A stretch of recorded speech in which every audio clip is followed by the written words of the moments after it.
सबसे ज़्यादा जो इस समय इफेक्टेड हो रहे हैं, पहले डिप्रेशन क्या होती थी, आज से 20-25 साल पहले इसे मतलब बहुत कम डिप्रेसिव पेशेंट्स होते थे और यंग एज में नहीं होता था डिप्रेशन। बट अब क्या होने लगा है, अब यंग एज में बच्चों को डिप्रेशन होने लगा है। किसी को सेक्सुअल थॉट्स आते हैं, ठीक, बहुत ज़्यादा सेक्सुअल थॉट्स आते हैं, तो उस थॉट्स की वजह से इतना परेशान हो जाता है कि वो भगवान का नाम लेने लगता है। वो खड़ा भी होगा तो पूरे टाइम ये सब करता रहेगा। क्यों? क्योंकि वो थॉट उसे बहुत ज़्यादा परेशान कर रहा है। गवर्नमेंट ऑफ मध्य प्रदेश ने एक प्रोग्राम बनाया है, दवा भी दुआ भी। तो दवा भी दुआ भी में हम क्या करते हैं, साल में हम 2 फेथ हीलर्स जो होते हैं ना, झाड़ फूक वाले, उनके पास जाते हैं और हम उनको जाकर के मेंटल हेल्थ क्या है उसके बारे में साइको एजुकेट करते हैं। सर ने बताया कि आज का जो हमारा जो टॉक है वो मानसिक स्वास्थ्य के ऊपर है और मानसिक स्वास्थ्य एक बहुत ही ज़्यादा ज़रूरी एस्पेक्ट है। एंड हम डेली आजकल न्यूज़पेपर्स में कुछ ना कुछ मेंटल हेल्थ के बारे में पढ़ते ही रहते हैं कि जैसे कि कहीं सुसाइड की हम न्यूज़ पढ़ रहे हैं, कहीं हम पढ़ रहे हैं कि लोगों को इमोशनल ब्रेकडाउन्स हो रहे हैं या लोग जो हैं वो काफ़ी ज़्यादा आजकल परेशान हैं। सो मेंटल हेल्थ जैसा कि एक बहुत ही ज़्यादा इम्पॉर्टेंट टॉपिक है हमारे लिए। एंड आज जो हम इंटरेक्शन रखेंगे, मैं कोशिश करूँगा कि एक बहुत ही नॉर्मल, एक आसानी वाली लैंग्वेज में डिस्कशन रहे ताकि हम बेहतर समझ पाएँ। हमारा मेन एम है कि आपको डिसऑर्डर्स के बारे में थोड़ा बहुत समझ में आए, मेंटल हेल्थ क्या है उसके बारे में समझ में आए और आप कैसे अपनी मेंटल हेल्थ को ठीक कर सकते हैं। जैसा कि सर ने आपको एक ब्रीफ इंट्रोडक्शन दिया मेरे बारे में, मैं जिला अस्पताल में मानसिक रोग विभाग में as a clinical psychologist posted हूँ और डिस्ट्रिक्ट मेंटल हेल्थ का एक प्रोग्राम है, उसके under as a clinical psychologist मैं काम कर रहा हूँ। हमारी जो मेंटल हेल्थ की यूनिट है उसे मन कक्ष कहा जाता है। तो इन 2 सालों में काम करते हुए मैंने देखा कि सागर में ही बहुत ज़्यादा मेंटल हेल्थ के जो इश्यूज़ हैं, ग्रेजुअली जैसे जैसे साल बढ़ते जा रहे हैं वैसे वैसे हमारे पेशेंट्स भी बढ़ते जा रहे हैं। सो कोशिश करेंगे ये वाला जो सेशन हो ये एक इंटरैक्टिव सेशन हो जहाँ आप भी अपना इनपुट दें ताकि मुझे भी थोड़ा सा एक समझ में आएगा कि अच्छा ठीक है, आप कितना मेंटल हेल्थ के बारे में जानते हैं। तो जैसा कि मेंटल हेल्थ एक बड़ा ही सेंसिटिव टॉपिक है। जैसे हम एक आम भाषा में अगर हम कहते हैं कि मानसिक रोग के डॉक्टर को क्या कहा जाता है, साइकियाट्रिस्ट तो ठीक है, हम पढ़े लिखे लोग बोलते हैं। आम पागलों का डॉक्टर, ये फैक्ट है, पागलों का डॉक्टर कहा जाता है। अगर आप किसी को जाकर के बोलें कि भैया तुम्हारी मेंटल हेल्थ थोड़ी सही नहीं लग रही है, तो सबसे पहले क्या बोलता है, मैं पागल नहीं हूँ, मैं ठीक हूँ, मुझे कुछ नहीं हुआ। तो मेंटल हेल्थ को रिगार्डिंग जो हमारी अवेयरनेस है सोसाइटी में वो अभी भी ऐसी ही है। जब तक कि वो बहुत ज़्यादा इफेक्टेड नहीं हो जाती है तब तक लोग अपना ट्रीटमेंट भी नहीं कराते, मेंटल हेल्थ को इग्नोर करते हैं। बाकी सारी बीमारियां जो होती हैं अगर आप देखें तो उनके लक्षण आपको दिख जाएंगे। किसी को अगर सर्दी खांसी जुकाम है तो क्या होगा भाई, उसका सर दर्द करेगा, नाक बहेगी, उसको टेम्परेचर आएगा, ठीक, तो ये फिजिकल सिम्टम्स है। बट जब मेंटल हेल्थ इफेक्ट होना शुरू होती है तो क्या डायरेक्टली वो दिखती है? क्या कोई ऐसी मशीन बनी है जो दिमाग का प्रेशर नाप सकती है? आप बीपी ईसीजी कर सकते हो, वाइटल्स ले सकते हो, बट ऐसे किसी को आप देखो, जब तक कि वो एक सीवियर कंडीशन में ना हो मेंटल हेल्थ की तब तक हमें नहीं पता लगता। और हमारी सोसाइटी में मेंटल हेल्थ की जब भी बात आती है तो एक हमारा इमेज बना हुआ है कि पागलपन, जैसे हम देखते हैं मूवीज़ में कि आदमी चीख रहा है, चिल्ला रहा है, सारी चीज़ें कर रहा है, तो हमें ये लगता है कि मेंटल हेल्थ ख़राब होने का मतलब वही है, जबकि वो एक नॉर्मल बहुत ही कम पार्ट है पूरी ओवरऑल मेंटल हेल्थ के बारे में। सो मेंटल हेल्थ जब हम कहते हैं कि भाई ख़राब हो रही है, या एक अच्छी मेंटल हेल्थ के क्या साइंस होंगे आपके हिसाब से? आप लोग स्टूडेंट्स हैं एंड डेफिनेटली आप लोग कंपटीशन की तैयारी कर रहे हैं, तो कभी ना कभी आपकी भी मेंटल हेल्थ अफेक्टेड होती है। तो आपके हिसाब से क्या साइंस होते हैं एक अच्छी मेंटल हेल्थ के? हमेशा खुश रहना, ओके, और फीलिंग्स को सही तरीके से एक्सप्रेस करना। बिल्कुल, मैं चाहूँगा स्टूडेंट्स थोड़ा सा अपना इनपुट दें। एक नॉर्मल मेंटल हेल्थ हम अच्छे लक्षण क्या कह सकते हैं कि अच्छा ठीक है मेंटल हेल्थ ठीक है, अच्छा मेंटल हेल्थ ख़राब हो रही है? कितने लोग हैं जैसे जैसे जो एग्ज़ाम्स की तैयारियां मतलब प्रिपरेशन करते हैं, जैसे जैसे एग्ज़ाम के दिन पास आते हैं उनकी नींद डिस्टर्ब होने लगती है? होती है ना? या कभी कभी ऐसी सिचुएशन आती है जिसमें हमारी नींद है वो बहुत कम हो जाती है, या किसी किसी केस में ऐसा होता है कि हमारी नींद बहुत बढ़ जाती है जब हम बहुत उदास होते हैं, है ना? तो नींद बहुत ज़्यादा एक इम्पॉर्टेंट पैरामीटर है जब आपकी मेंटल हेल्थ की बात आती है। अगर आपकी नींद डिस्टर्ब हो रही है तो इट मीन्स यस, आपकी कहीं ना कहीं मेंटल हेल्थ जो है वो इफ़ेक्ट हो रही है। मेंटल हेल्थ क्या है? जैसे अगर हम कहते हैं कि हमारा मन कैसा है, आप पढ़ाई करने आ रहे थे लाइब्रेरी में, आपकी पेरेंट्स से ऐसे ही झड़क हो गई या कुछ हो गया, तो क्या आप फोकस कर पाते हो पढ़ाई पे उस टाइम पे? है ना? अगर आपकी कहीं लड़ाई हो जाए किसी से या आपका मूड खराब है, आप घर जाते हो, आपका भाई हो या छोटे भाई बहन हो या पेरेंट हो, तो कभी क्या होता है, कभी कभी आप कहीं का गुस्सा कहीं निकाल देते हो, है ना? तो जब हमारा मन ठीक ना हो, ठीक है, तब हम मानते हैं कि हमारी मेंटल हेल्थ जो है वो ठीक नहीं चल रही है। ठीक है, तो मन का ठीक होना बहुत ज़्यादा ज़रूरी होता है। ठीक, और आपकी नींद अगर ठीक होगी तो आप चिड़चिड़े कम रहेंगे, आपकी मेमोरी की प्रोसेसिंग सही रहेगी, आपका अटेंशन कंसंट्रेशन ठीक रहेगा। जब आपका अटेंशन कंसंट्रेशन पुअर होने लगे, आपको आपकी जो फीलिंग्स हैं उसमें प्रॉब्लम आने लगे, उसके बाद जब ये दोनों चीज़ें डिस्टर्ब होंगी तो आपका बिहेवियर ख़राब होगा। ठीक है, बिहेवियर आपका ख़राब हो सकता है, आप बहुत ज़्यादा इरिटेटेड हो सकते हो, आप बहुत ज़्यादा रेस्टलेस हो सकते हो, है ना? सो बेसिकली आपका बर्ताव भी चेंज होता है। फिर ये सारी जब चीज़ें अफेक्टेड होती हैं तो आपकी जो लाइफ होती है, आप उसमें देखेंगे जो लाइफ अच्छे से लीड करनी होती है वो ख़राब होने लगती है। ठीक, तो sign of good mental health क्या हो सकते हैं? Any idea? एक अच्छी मेंटल हेल्थ के साइन? प्रॉपर एक्सरसाइज करना और टाइम से उठना, टाइम से सोना। सर प्रॉपर मतलब इसका एक मैं ये कह सकते हैं अपन की नींद, प्रॉपर नींद, प्रॉपर खाना और प्रॉपर बिहेवियर। एक अच्छी मेंटल हेल्थ का साइन है आप अपनी लाइफ के जो स्ट्रेसेस हैं ना उनको अच्छे से हैंडल कर पाओ। ठीक है, आपकी प्रोसेसिंग चले जब कोई स्ट्रेसफुल सिचुएशन आए। ठीक, मेंटल हेल्थ अगर अच्छी होगी तो क्या होगा, सिचुएशन जो भी आप बदल रही है आप उसको क्या करेंगे, आप प्रोसेस कर पाएंगे। पहली बात आती है हैंडल की, पहले प्रोसेस कर पाएं। आपने कभी कभी सुना होगा बहुत लोगों को नर्वस ब्रेकडाउन हो जाता है, सुना है, या पैनिक अटैक आ जाता है। ठीक, तो अच्छी मेंटल हेल्थ का सबसे पहले साइन होता है कि आपकी जो स्ट्रेसेस हैं आप उनको प्रोसेस कर पाओ। आपकी जब ये कॉग्निटिव फंक्शनिंग, जो ब्रेन की फंक्शनिंग है, वो चीज़ों को अच्छे से, स्ट्रेसेस को आप समझ पाओ। एंड जब आप चीज़ों को समझ पाओगे, स्ट्रेसेस को थोड़ा सा बियर करोगे, तो आपकी प्रोडक्टिविटी अपने आप बढ़ेगी। बहुत सारे लोग होते हैं, जैसे कहते हैं, आपने सुना होगा, वो अपने सेफ जोन के बाहर जाते हैं तो उन्हें प्रॉब्लम होने लगती है ना, उनकी प्रोडक्टिविटी कम हो जाती है। तो आपका स्ट्रेसेस जब आप हैंडल करोगे तो आपकी प्रोडक्टिविटी अपने आप अच्छी होगी। ये एक साइन है गुड हेल्थ की। क्लैरिटी होनी चाहिए सोचने में। जब आपका दिमाग वेल रेस्टेड होगा, जैसे कि यहाँ पे पॉइंट आया कि नींद होनी चाहिए, तो क्लैरिटी आएगी आपके पास। एंड फॉलोड बाय आपके जो रिलेशंस हैं ह्यूमन आपके साथ लोगों के, वो अच्छे होने चाहिए। तो ये कुछ मोटा मोटा एक लेमैन लैंग्वेज में मैंने आपको मेंटल हेल्थ खराब होने के क्या साइंस होते हैं, अच्छे साइंस क्या होते हैं। अब कुछ डिसऑर्डर्स के बारे में हम बेसिकली बात करते हैं। तो एनी आइडिया आप डिसऑर्डर्स क्या होते हैं? मतलब आपको कोई डिसऑर्डर के बारे में पता हो, मेंटल हेल्थ के बारे में कोई डिसऑर्डर आपने सुना हो? ओवरथिंकिंग डिसऑर्डर नहीं है। Very good. और वेरी गुड, हाँ जी, very good. Schizophrenia, yes. Over sleeping disorder में तो ऐसा फिलहाल अभी मतलब एंजाइटी है, यस। स्लीपिंग डिसऑर्डर्स होते हैं, ऐसा नहीं कि होता है, बट उसको भी हम कवर करेंगे। मैं मेजर बस पूछा जो आपके उसमें हो। आपको सोमैटोफॉर्म, वेरी गुड। हाँ, ओके। फियर किस में आती है? फोबिया मेनली एंजाइटी का एक पार्ट है। ठीक है, तो ये बेसिक कुछ हम डिसऑर्डर्स के बारे में बात करेंगे। अगर हम कॉमन मेंटल हेल्थ डिसऑर्डर्स के बारे में बात करें तो उसमें आपका आता है डिप्रेशन, एंजाइटी, ठीक है, ओसीडी सुना है आपने? ऑब्सेसिव कंपल्सिव डिसऑर्डर सुना है?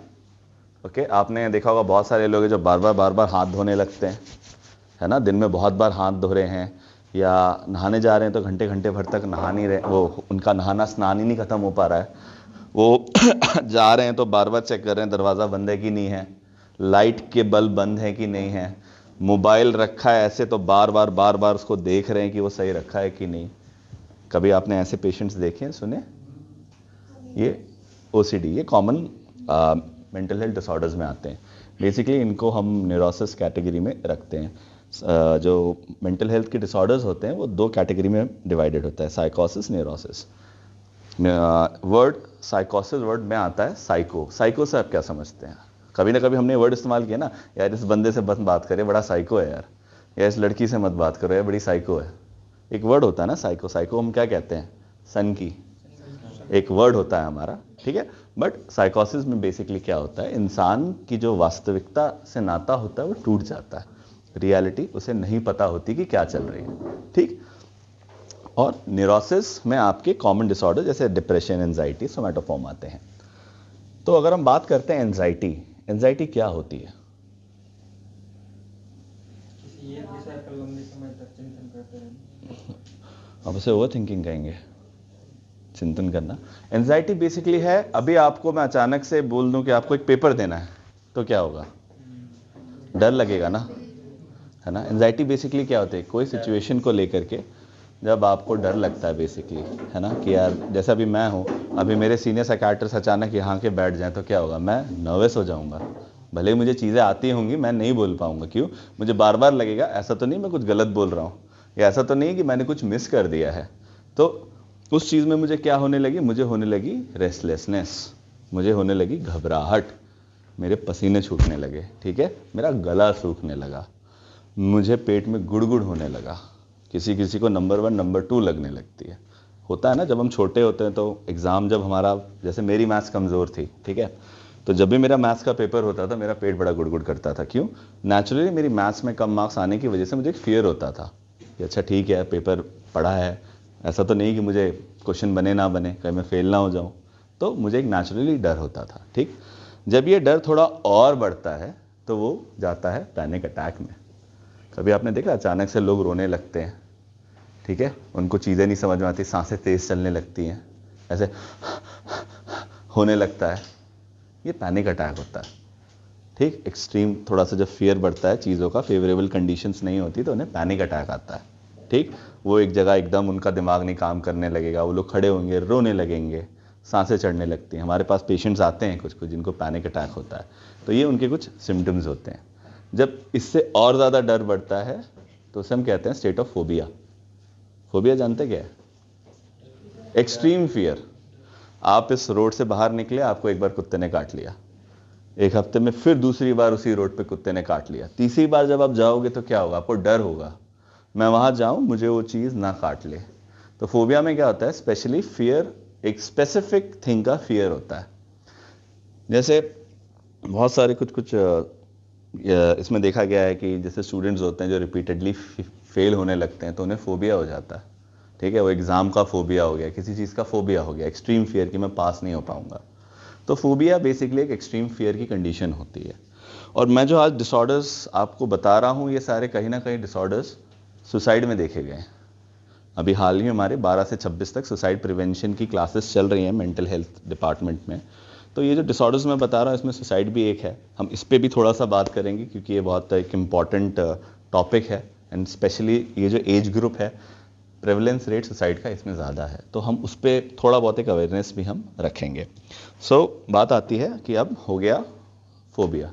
तो phobia is extreme fear of something, वो एक ही चीज़ का डर होगा, ठीक है, स्पेसिफिक। जैसे किसी किसी को हाइट का फोबिया होता है, हाइट पे ज़्यादा जाओगे तो भाई भाई भाई मैं गिर जाऊंगा भाई, होता है।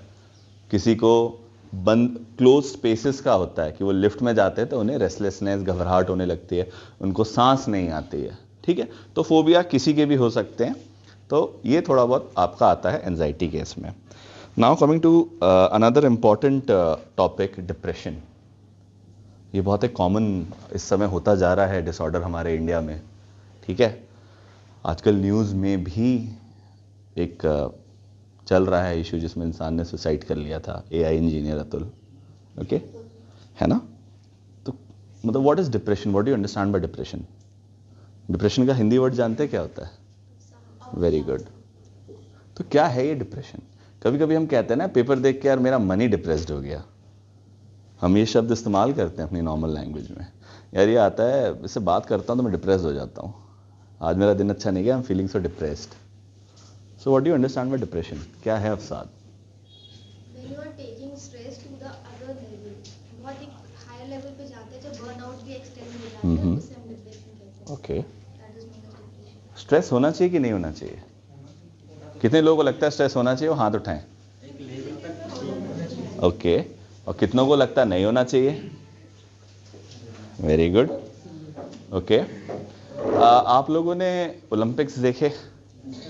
उसमें आपने देखा नीरज चोपड़ा इस बार सिल्वर लाए, बट इसके पहले के जो 2 इवेंट्स हुए थे उसमें गोल्ड थे, और पाकिस्तानी जो था उनका काउंटर पार्ट वो 2 में सिल्वर लाया, इस बार गोल्ड ले आया। तो क्या उनको स्ट्रेस नहीं हुआ होगा? है ना, एक वर्ड होता है हम कहते हैं परफॉर्मेंस एंजाइटी, है ना, स्पेशली जब क्रिकेट में हमें बहुत सुनने को मिलता है कि भाई परफॉर्मेंस एंजाइटी रहती है, ये रहता है, वो रहता है। तो स्ट्रेस बेसिकली क्या है? स्ट्रेस एक स्प्रिंग के जैसी होती है। बहुत ज़्यादा खींचोगे तो स्प्रिंग ढीली हो जाएगी, बहुत ज़्यादा उसको कंप्रेस करोगे तो क्या होगा? उसका जो साइज़ है वो कम हो जाएगा, फिर उसकी जो एक्सपैंडिंग कैपेसिटी है वो कम हो जाएगी। तो स्ट्रेस होता क्या है basically? Stress is very important. अगर स्ट्रेस नहीं होगा तो आप लोग थोड़ा सा कहते हैं ना कि you will be not working towards your goal. जैसे अगर किसी ऑफिस में एक टाइम है आने का, उस टाइम पे अगर इंसान नहीं आ रहा है, लेट आ रहा है, और उस पर कोई एक्शन नहीं होगा तो क्या होगा? वो इंसान उस ऑर्गेनाइजेशन के कानून को सीरियसली नहीं लेगा, ठीक है। उसकी अप्रोच जो होगी ऑर्गेनाइजेशन की तरफ लेड बैक होगी, और लेड बैक अप्रोच की वजह से जो उसका कंट्रीब्यूशन होगा उस ऑर्गेनाइजेशन के लिए वो क्या होगा? पुअर होगा, ठीक। तो स्ट्रेस कुछ ऐसा होता है, stress is very important. But होता क्या है कि स्ट्रेस बढ़ता कैसे है?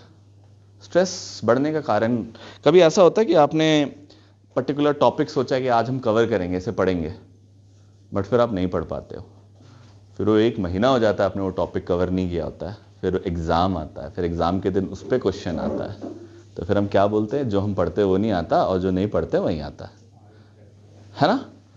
तो स्ट्रेस तब बढ़ता है जब हम प्रॉब्लम को समझ रहे हैं बट उसके लिए कोई एफर्ट्स नहीं ले रहे हैं, ठीक है।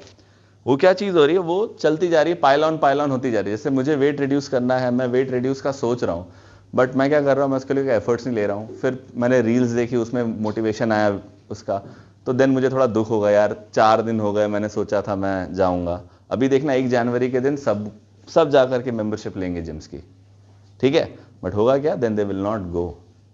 फिर क्या होगा? लोगों को उसका स्ट्रेस होगा कि मैंने पैसे खर्च कर दिए, ठीक। So stress is when you are not putting efforts to cope up with that problem, तब हमारा स्ट्रेस बढ़ता है, ठीक है। No doubt stress is unfavourable situation से भी आता है, बट अगर आप कोप नहीं करोगे तो स्ट्रेस बढ़ता जाएगा। इसीलिए हम स्ट्रेस मैनेजमेंट में बहुत ज़्यादा फोकस करते हैं, okay. Now coming to depression. So depression के और कुछ पॉइंट्स बताएं। ये जो बंदे ने सुसाइड किया था, इसने क्यों किया था? फैमिली प्रॉब्लम्स चल रही थी। फैमिली प्रॉब्लम्स ऐसा नहीं कि कल परसों की थी उसकी, it was going on for a long time. किस वजह से उसने सुसाइड किया? और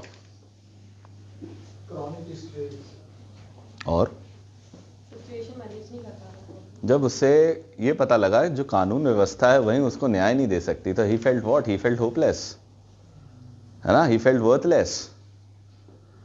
इंसान डिप्रेशन में जब जाता है तो क्या होता है भाई? उदासी क्या है? उदासी डिप्रेशन की होती है, एक एक दिन जैसा बीतता जा रहा है उदासी बढ़ती जा रही है। जो चीज़ें पहले आपको इंटरेस्ट देती थी, है ना, उन चीज़ों से आपका इंटरेस्ट धीरे धीरे धीरे खत्म होता जा रहा है। आप उन चीज़ों पे टाइम नहीं दे रहे हो, ठीक। So lack of interest in activities which used to give you pleasure, ठीक। तो डिप्रेशन में क्या हो रहा है? इंसान जैसे जैसे दिन जा रहे हैं वो चीज़ों से दूर होता जा रहा है, ठीक है। तो उदास होगा तो क्या होगा? या तो उसकी नींद बढ़ जाएगी या उसकी नींद घट जाएगी, उसकी भूख बढ़ जाएगी या घट जाएगी, ठीक है। तो उसे क्या लगने लगेगा? उसे एमलेस लगने लगेगी अपनी लाइफ, ठीक है। उसको कोई डिप्रेस्ड आदमी होता है, आप उसको कभी देखते हो उसकी लाइफ में कभी वो कोई गोल ओरिएंटेड बात करता है ना? He is always talking about negative things, he is hopeless about his future, ठीक है। आगे जा करके जब स्टेज और बढ़ती है, अगर वो ट्रीटमेंट ना ले, ही स्टार्ट्स फीलिंग वर्थलेस। जब इंसान वर्थलेस महसूस करने लगता है, that is the stage after that when they commit suicide, ठीक है। तो सुसाइड जो होता है मोस्टली उसमें ये देखा गया है कि जो डिप्रेशन में होते हैं ये 3 इंपॉर्टेंट फैक्टर्स होते हैं। सो डिप्रेशन एक बहुत ही ज़्यादा मेजर कंसर्न है हमारी हेल्थ के लिए, बिकॉज सबसे ज़्यादा जो इस समय इफेक्टेड हो रहे हैं, पहले डिप्रेशन क्या होती थी, आज से 20-25 साल पहले इसे मतलब बहुत कम डिप्रेसिव पेशेंट्स होते थे और यंग एज में नहीं होता था डिप्रेशन, बट अब क्या होने लगा है, अब यंग एज में बच्चों को डिप्रेशन होने लगा है। मतलब आप सोचिए कि कौन सी क्लास से बच्चे को डिप्रेशन होने लग रहा होगा आजकल, और 4th-5th क्लास से हो रहा है। आपको क्या लग रहा है, बच्चे जो हैं इफेक्टेड हो रहे हैं। आज के दिन पे क्या हो रहा है, कंपटीशन बहुत बढ़ता जा रहा है। जो एज बच्चे की खेलने की है उसमें ही उसको भारी भरकम बैग दे दिया जाता है कि तुम्हें पढ़ना है। आपको पता है चाइना, साउथ कोरिया और ये जो साउथ एशियन कंट्रीज होती हैं, इनके यहाँ पे कोचिंग सेंटर्स है जिनको क्रैमिंग सेंटर्स कहा गया है, जहाँ पे 3 साल में बच्चे को एनरोल कर दिया जाता है। 18-20 साल तक वो सिर्फ पढ़ता है। क्रैमिंग मतलब रटो रटो रटो रटो, क्योंकि उनकी सोसाइटी में ये है कि अगर आपने अच्छा कोई कॉलेज नहीं अचीव किया या आपने अच्छी कोई पर्टिकुलर नौकरी वो नहीं ली तो सोसाइटी आपको शन कर देती है, निगलेक्ट करती है। इस वजह से आजकल साउथ एशियन कंट्रीज़ में बहुत ज़्यादा डिप्रेशन के केसेस हैं, उनकी मेंटल हेल्थ बहुत ज़्यादा अफेक्टेड है। चाइना में वर्किंग आवर्स 9 to 9, सुबह 9 से रात के 9 बजे तक। तो उनके यहाँ सिवियर बर्नआउट सिंड्रोम्स हो रहे हैं, लोग जो है ना वो फ्रस्ट्रेट होते जा रहे हैं। सो ये सारी चीज़ें हैं, ठीक। तो बच्चों में डिप्रेशन हो रहा है, क्यों? आपने ये सुना होगा बच्चों को कोटा भेजते हैं। क्या होता है कोटा में?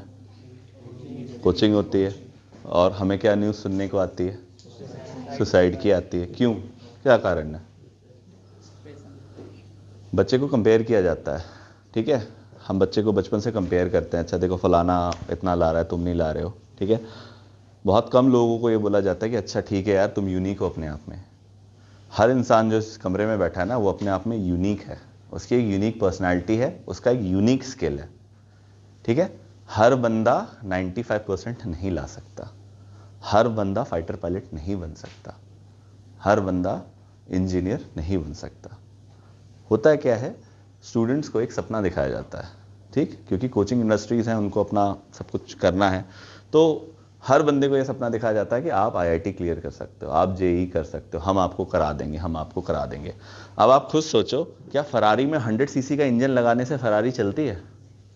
नहीं ना। उस इंसान का पोटेंशियल जितना है उससे ज़्यादा आप उसको करवाएंगे तो क्या होगा भाई? जाहिर सी बात है उसे फ्रस्ट्रेशन होगा, ठीक है। उसे अपनी कैपेबिलिटीज़ में क्या होगा? डाउट होगा। उसको कंपेयर किया जा रहा है सारी चीज़ों से, तो क्या होगा? He will start feeling worthless, ठीक है। उसे जो उसकी होप है ना, होपलेसनेस आने लगेगी, वर्थलेसनेस आने लगेगी। He will feel I am not able to. भाई वहाँ तो क्या कट ऑफ लिखा जाता है ना, आईआईटी बॉम्बे का इतना कट ऑफ है, आईआईटी इसका इतना कट ऑफ है, एंड एवरी टाइम आपके रिजल्ट्स जो होते हैं वो डिक्लेयर किए जाते हैं। सो ही इज इन स्ट्रेस, तो निगलेक्ट आने लगता है, ही स्टार्ट्स फीलिंग वर्थलेस, तो वो लोग सुसाइड कमिट कर लेते हैं स्टूडेंट्स। सो होता क्या है, हर इंसान को ये पता होना चाहिए कि आपकी पोटेंशियल जो है वो अपने आप में एक यूनिक पोटेंशियल है, एंड सक्सेस का मतलब यही नहीं कि यही चीज़ अचीव करना है। लोग डिप्रेशन में क्यों ज़्यादा जाते हैं? बिकॉज ओवर एक्सपेक्टेशंस, ठीक। वो लोग कभी खुशी नहीं रहते हैं। मेरे पास एक पेशेंट आया कि ठीक है he is achieving good, MNC में काम कर रहा है, सब कुछ कर रहा है, बट वो ऑलवेज कंपेयर करता रहता है। ही इज़ ऑलवेज कंपेयरिंग कि सर मेरा पैकेज इतना हो गया, ठीक है सर मेरे फलाने की यहाँ पे शादी हो गई तो उसको ये मिल गया, वो मिल गया, या उसे यहाँ का वो मिल गया। तो क्या he is always neglecting what he has and he is always sad, ठीक। एंड नींद डिस्टर्ब होने लगी, एंड हमेशा सैडनेस ऑफ मूड होने लगा। तो अब he is on treatment, therapies चल रही हैं, थोड़ा टाइम लगेगा, but he will be okay. But होता है क्या है, डिप्रेशन का एक कारण, मेजर कारण ये है।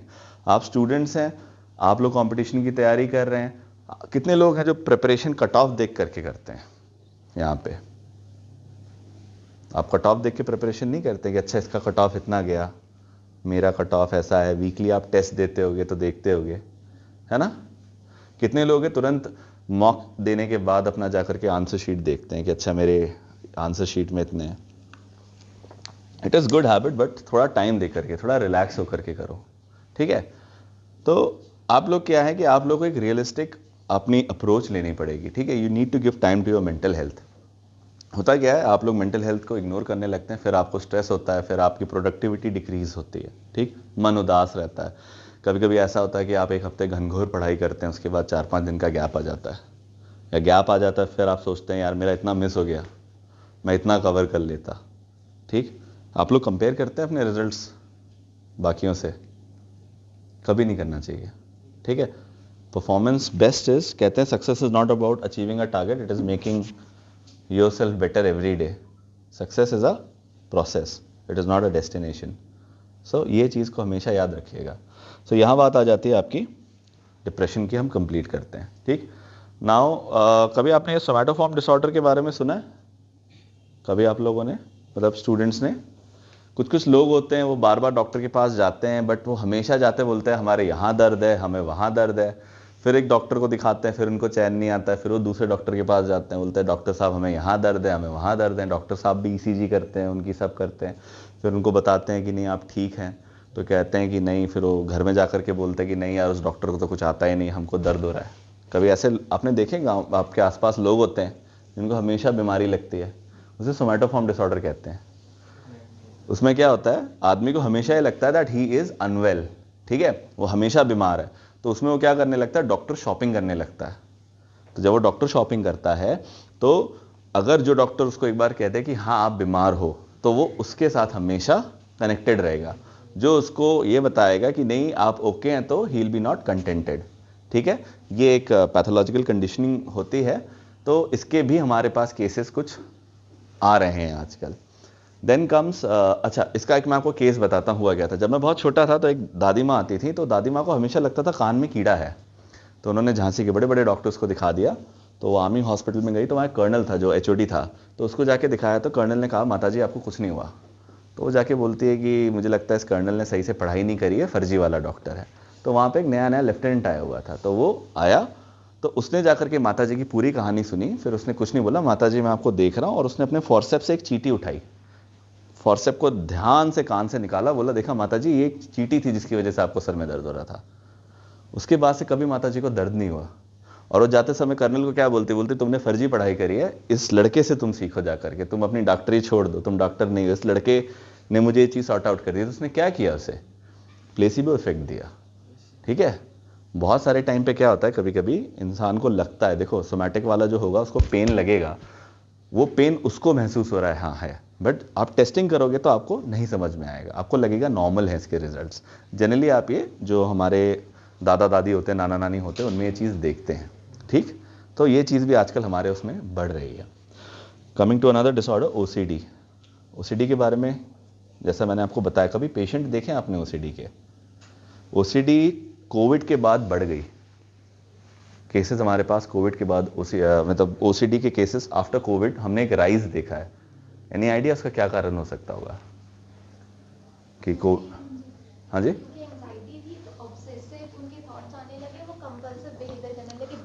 फियर ऑफ डेथ, ओसीडी का, जो भाई बार बार गवर्नमेंट कह रही है हाथ धो हाथ धो हाथ धो, ठीक है। आदमी आ रहा है, वो एक दिन में एक साबुन को पूरा घिस रहा है। भाप लेनी है तो मोमो बन गया आदमी की, धनाधन भाप पे भाप ले रहा है। बहुत लोग की जो नाक की जो है ना पैसेज हैं, वो जल गए because of over steam inhalation. Fear कि भाई हम कहीं हमें कोविड ना हो जाए, हमें कोविड ना हो जाए। तो क्या हुआ, बहुत सारे लोग होते थे सैनिटाइज़र यूज़ करते थे। मैंने खुद एक इंसान को देखा कि वो अराउंड 500 ml की जो सैनिटाइज़र आता है उसको वो निपटा देता था, 20% ही बचता था। जैसे हम पानी लेते हैं ना मुंह धोने के लिए, वो इतना लेकर के सैनिटाइज करता था। Why? Because fear of contamination, ठीक है। ओसीडी में क्या होता है, ओसीडी ऑब्सेशन, ऑब्सेशन से समझते हैं क्या होता है? ऑब्सेशन क्या होता है? आप लोग ऑनलाइन सामान मंगाते हो, है ना? जब आपको कोई पर्टिकुलर आइटम चाहिए होता है तो आप क्या करते हो, उसे बास्केट में रखते हो, और जब सेल आती है तो तब तक जनरली उसको क्या करते हो, उसके रेट चेक करते रहते हो। वो चीज़ आपके जहन में रहती है, दिमाग में रहती है, घूमती रहती है, ठीक है, जब तक कि वो चीज़ आप उसको वो ना कर लो। तो ऑब्सेशन में बेसिकली एक ख्याल इतना आता है कि वो आपकी नॉर्मल फंक्शनिंग को डिस्टर्ब करने लगे, ठीक है। जिसे एक वर्ड कहा जाता है रूमिनेशन, बहुत ज़्यादा आना, ठीक। ओसीडी के पेशेंट आते हैं जिनको भाई क्या फियर ऑफ कंटामिनेशन है, तो बार बार इनको क्या लग रहा है कि अगर हाथ नहीं धोएंगे तो बीमार हो जाएंगे, हाथ नहीं धोएंगे तो प्रॉब्लम हो जाएगी। तो वो ऑब्सेशन, वो ख्याल कम से कम जो बहुत ज़्यादा है, 1 घंटे में इतनी बार आ रहा है, जिसकी वजह से वो बहुत परेशान हो जाते हैं। तो कंपल्शन क्या होता है, एक फिजिकल एक्ट उस चीज़ को थोड़ा सा नम करने के लिए, उसको थोड़ी देर के लिए अपने दिमाग को उस चीज़ से डाइवर्ट करने के लिए इंसान करता है।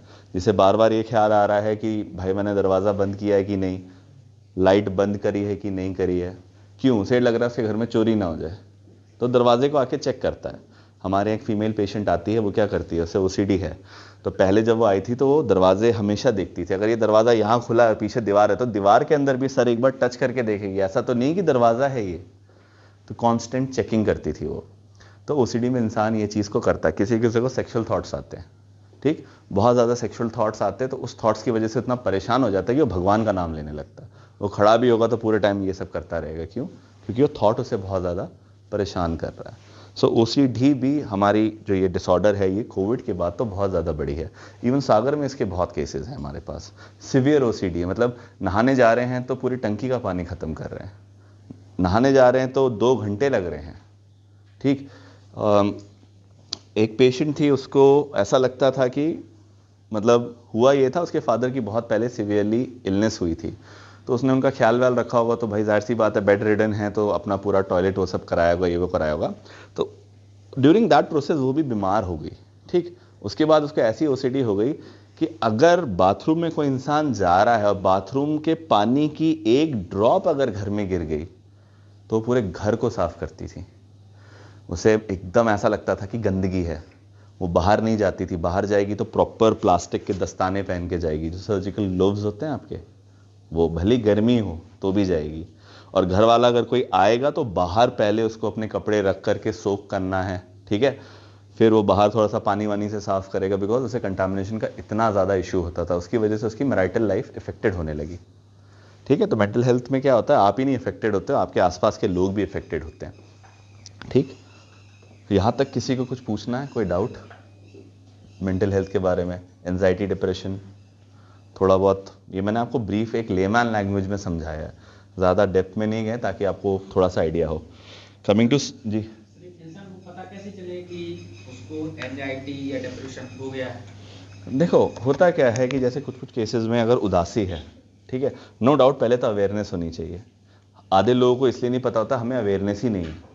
कितने स्कूल्स में जाकर के मेंटल हेल्थ पे टॉक्स होती है, बहुत कम हुई है। अब जब से हमारा ये प्रोग्राम शुरू हुआ है तो हम स्कूल्स में भी जाते हैं, बच्चों को मेंटल हेल्थ के बारे में अवेयरनेस प्रोवाइड करते हैं, ठीक है। हमारे उसमें अगर आपने देखा होगा कि मतलब पहले क्या होता था, इंसान कहता था सर मैं बहुत परेशान चल रहा हूँ, तो क्या कहते थे, इसको ज़्यादा काम दे दो, ज़्यादा काम करेगा तो तेरा दिमाग ही नहीं जाएगा उधर, तो काम करता रहेगा, तेरी मेंटल हेल्थ ठीक रहेगी। बट होता क्या था, बर्नआउट हो जाता था, ठीक है। तो जब अवेयरनेस होती है तो चीज़ें थोड़ा बहुत पता लगती हैं, और अगर फैमिली अवेयर है तो वो डेफिनेटली उस पेशेंट को ले आएगी ट्रीटमेंट के लिए, ठीक। जैसे उदासी होती है, कभी कभी कुछ लोग होते हैं, जैसे एक कॉमन चीज़ आपने देखा ना, बच्चे स्कूल नहीं जाना चाहते हैं, ठीक है, क्यों, क्या होता है, कभी कभी शायद उनकी किसी टीचर से बन नहीं रही होती है, या उनका कोई दोस्त उनको परेशान कर रहा होता है। स्पेशली जो बुली वाले विक्टिम होते हैं, जिनको बुली किया जाता है, वो स्कूल में नहीं जाना चाहते हैं। तो होता क्या है कि जब आपको कोई बता रहा है ये चीज़, अगर अवेयरनेस है फैमिली में तो वो आएगा, ठीक है।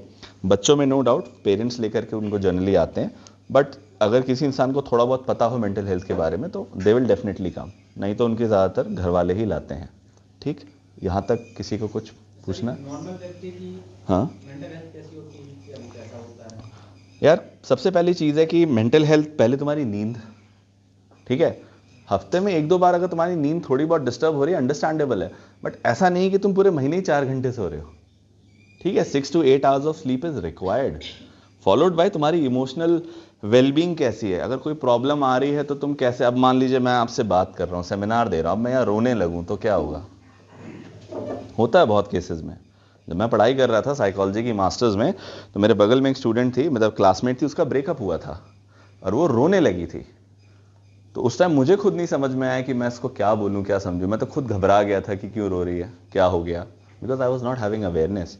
तो आप काम कर रहे हो, आप काम करते करते ही लॉस्ट हो रहे हो, है ना। आप चीज़ें भूलने लगे हो आजकल। लॉस मतलब जोन आउट होना। भाई जैसे अगर आप कोई चीज़ पढ़ रहे हो, for example you are working, ठीक है, सिंपल सी बात होती है, कभी कभी आप कैलकुलेशन कर रहे हो, एक मैं बेसिक एग्जांपल दे रहा हूँ, कैलकुलेटिंग समथिंग, तुम्हारे दिमाग में गाना बजने लगे या कोई रील बजने लगे, तुम्हारी कैलकुलेशन थोड़ी सी गड़बड़ हो जाएगी। जैसे मैं कभी कभी लिखता हूँ एंड सडनली मेरे पास कोई पेशेंट आता है, अपनी केस हिस्ट्री बताता है, सब कुछ बताता है, तो मैं उसमें इनग्रॉस हो जाता हूँ, तो मुझे थोड़ा सा रिकॉल करने में प्रॉब्लम आती है। देखो ठीक है, इट इज़ ओके, कभी कभी होना इज ओके, बट ऐसा नहीं है कि मोस्ट ऑफ द टाइम तुम्हें यही हो रहा है। है ना, कि तुम आए हो पढ़ने के लिए बट 2-4 घंटे ऐसा हो रहा है कि तुम्हें कुछ फोकस नहीं हो रहा है, and it is happening every day, है ना। और उससे क्या हो रहा है, तुम्हारी लाइफ इफेक्टेड हो रही है। जैसे मैं हूं, मैं अगर ओपीडी में बैठ रहा हूं, मैं पूरे टाइम खोया हुआ हूं, एक दिन मैं खोऊंगा ठीक है, मुझे एक्सेप्ट करेंगे, 2 दिन खोया हूं, तीसरे दिन सिविल सर्जन बुला लेगा, बोलेगा ट्रीटमेंट करवा के आओ, तभी तुम ओपीडी में बैठोगे। क्यों? क्योंकि आप अपने काम को निग्लेक्ट करने लगते हैं। मेंटल हेल्थ में क्या होता है, व्हेन यू गेट अफेक्टेड, इंसान को नहीं पता लगता ना। अब जैसे मैंने आपको क्या बताया, वो लड़की रोने लगी, तो वो रो रही थी, एंड वो रो रही है, रो रही है, रो रही है, पेंसिल लिख रही है, वो पेंसिल कब लिखते लिखते लिखते आज भी याद है, वो सर्कल बनने लगा। Lack of interest in what? Work. तो ठीक है, इंटरेस्ट होता है सबको, लैक ऑफ इंटरेस्ट बहुत सारी चीज़ों में होता है, बट अगर मेंटल हेल्थ ठीक है, फॉर एग्जांपल आप कौन सा एग्जाम के लिए तैयारी कर रहे हो? Civil services. कोई ऐसा सब्जेक्ट जो नहीं पसंद है? नहीं, कोई पर्टिकुलर सब्जेक्ट जिसमें इंटरेस्ट नहीं आता होगा। चलो, इसको ऐसे समझो कि जिस पेपर को तुम जल्दी सॉल्व कर पा रहे हो, it means you have a good command on that subject, उसमें तुम्हारा इंटरेस्ट आता है। फॉर एग्जांपल हिस्ट्री तुम्हारा सॉलिड हो सकता है, वेराज किसी किसी का करंट अफेयर नहीं होता है, तो करंट अफेयर आता है तो उनको थोड़ा टाइम लगता है। तो बट व्हाट, जब तुम्हें पता है कि मुझे ये चीज़ पढ़नी है, नहीं पढ़ूंगा तो क्लियर नहीं होगा पेपर, तब आप क्या कर रहे हो, आप अपनी मेंटल हेल्थ में मतलब दिमाग को चैनलाइज कर रहे हो। ठीक है, बहुत सारी चीज़ें मैंने क्या बताया, स्ट्रेसेस को कोप अप करना एक गुड मेंटल हेल्थ जो है उसका साइन क्या है, तुम्हें पता है ये चीज़ ठीक है, ये चीज़ तुम्हें स्ट्रेस दे रही है, but you are not making it to affect you for a very long time. Mental health जिसकी अच्छी होगी वो क्या करेगा, अपने चैलेंजेस को कोप अप करेगा ना। जैसे फोकस है, focus is a repetitive process. ठीक, इस वजह से क्योंकि लैक ऑफ सॉल्यूशन या फिर इंफॉर्मेशन नहीं है लोगों के पास, या फिर सोच नहीं है प्रॉब्लम को लेकर सही तरीके से, तो अप्रोच, स्किल भी सेट ना सर। तो स्किल डिपेंड करता है ना, वो इंटरेस्ट मैंने क्या बताया, तुम्हारा इंटरेस्ट जिस चीज़ में होगा अपने आप naturally you will start working towards it. भाई हमारे पास बहुत सारे सब्जेक्ट्स होते हैं, किसी की मैथ्स अच्छी है, किसी का कुछ अच्छा है, why? Because he is having a interest in that. ठीक, जब आप पढ़ना शुरू करो, खुद आज से जब जाना पढ़ना शुरू करना, सारे सब्जेक्ट्स उठाना, और जब अगर आप टेस्ट सीरीज सॉल्व करो तो देखना कौन सी टेस्ट सीरीज जल्दी सॉल्व कर रहे हो। जिसमें जल्दी सॉल्व कर रहे हो that means that subject is giving you interest. जिसमें तुम्हारा जो टाइम है नॉर्मल रेट से 19-20 हो रहा है, it means which requires your little bit more attention. जैसे मेरे केस में मैथ्स आएगा तो मुझे टाइम लगता है, बाकी अगर कोई सब्जेक्ट हो तो मैं उसको अच्छे से कर लेता हूँ। ठीक, जैसे कि जो चाइल्डहुड एज में बच्चे होते हैं, चाइल्डहुड एज से लेकर एडोलेसेंस एज तक बच्चे डिप्रेशन का शिकार हुए हैं, तो सर इसका मेन रीजन क्या है सर कि बच्चे डिप्रेशन का शिकार हो रहे हैं, तो क्यों हो रहे हैं? सबसे पहले चीज़ आती थी कि जैसे बच्चे की फिजिकल एक्टिविटी कम होती जा रही है, हम उसे मोस्टली पढ़ाई पे ले जा रहे हैं। ठीक है, पहले के बच्चे खेलते थे, आज के आप देखिए बच्चे बहुत कम खेल रहे हैं। ठीक, फिजिकल एक्टिविटी जहाँ कम होगी, दिमाग की प्रोसेसिंग अपने आप, है ना, उसमें प्रॉब्लम नहीं मैं कहूँगा, अटेंशन फोकस धीरे धीरे कम आने लगता है। भाई खेलते कूदते हैं तो क्या होता है, दिमाग में जो न्यूरोकेमिकल्स हैं वो एक्टिव रहते हैं। ठीक है, जब वो एक्टिव रहते हैं अटेंशन कॉन्सेंट्रेशन अच्छा रहता है। ठीक, तो बच्चों में क्या हो रहा है, आप उनको पढ़ा रहे हो, फिजिकल एक्टिविटी कम कर रहे हो। ठीक, बार बार आप कंपैरिजन कर रहे हो, ठीक है ना, बार बार आप कर रहे हो। और हमारा एजुकेशन जो है उसमें तो बच्चे को ओवरबर्डन किया जाता है ना चीज़ों से, कि होमवर्क भी है, सब कुछ है। स्कूल की छुट्टियां शुरू हुई हैं तो समर में समर वेकेशन दे दिया कि बच्चे का पूरा टाइम ही चला गया। सो ये सारे कुछ फैक्टर्स पाए गए। देन होता क्या है कि ओवर एक्सपेक्टेशन ऑफ पेरेंट्स। ठीक है, बच्चे को जब खेलना नहीं, आधा घंटा नहीं खेलोगे, आप पढ़ोगे, पूरे टाइम पढ़ रहे हैं, आप उसे बाहर ले ही नहीं, कहीं बाहर घुमाने नहीं जा रहे हैं, या उसे उसकी क्रिएटिविटी पे आप काम नहीं करने दे रहे हैं। विदेशों में क्या होता है, बच्चों को हॉबी कराई जाती है। ठीक है, वो हॉबी करते हैं, तो एक हॉबी होती है ज़रूर, so that is why they are performing good.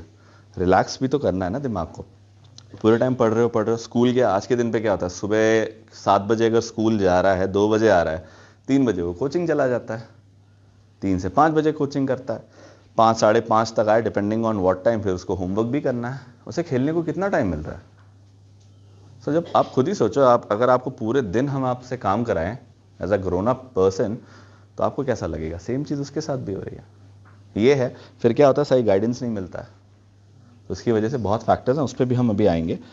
यहाँ तक किसी को कोई डाउट, प्लीज़ प्लीज़ प्लीज़ पूछिए। सर जैसे अगर किसी को अचानक से बहुत तेज हार्ट बीट हो जाती है, या फिर कुछ सोच रहा है, अचानक से बहुत घबराहट हो जाती है, तो वे एंग्जाइटी में ही रखेंगे, और फिर इसको कैसे ओवरकम करेंगे। जैसे अगर कभी कोई खून देख लिया, एक्सीडेंट देख लिया, तो बहुत जल्दी पैनिक अटैक आ जाएगा, या सांस नहीं आएगी और आंसू आने लगेंगे, वो कैसे मैनेज करेंगे?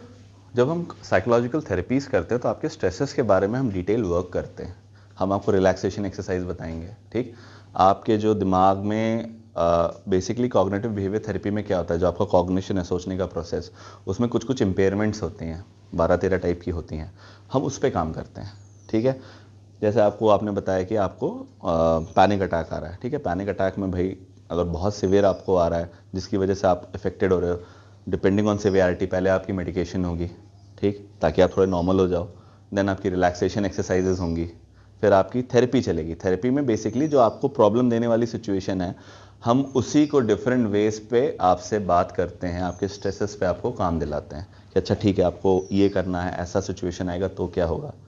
भाई थेरेपी क्या है, आप अपने प्रॉब्लम को समझते हो, आप अपने प्रॉब्लम्स के स्ट्रेसेस को समझते हो और उस पर वर्क करना शुरू करते हो, ठीक। इस चीज़ से ये एक थोड़ा सा थेरेपी एक अलग उसमें जाता है।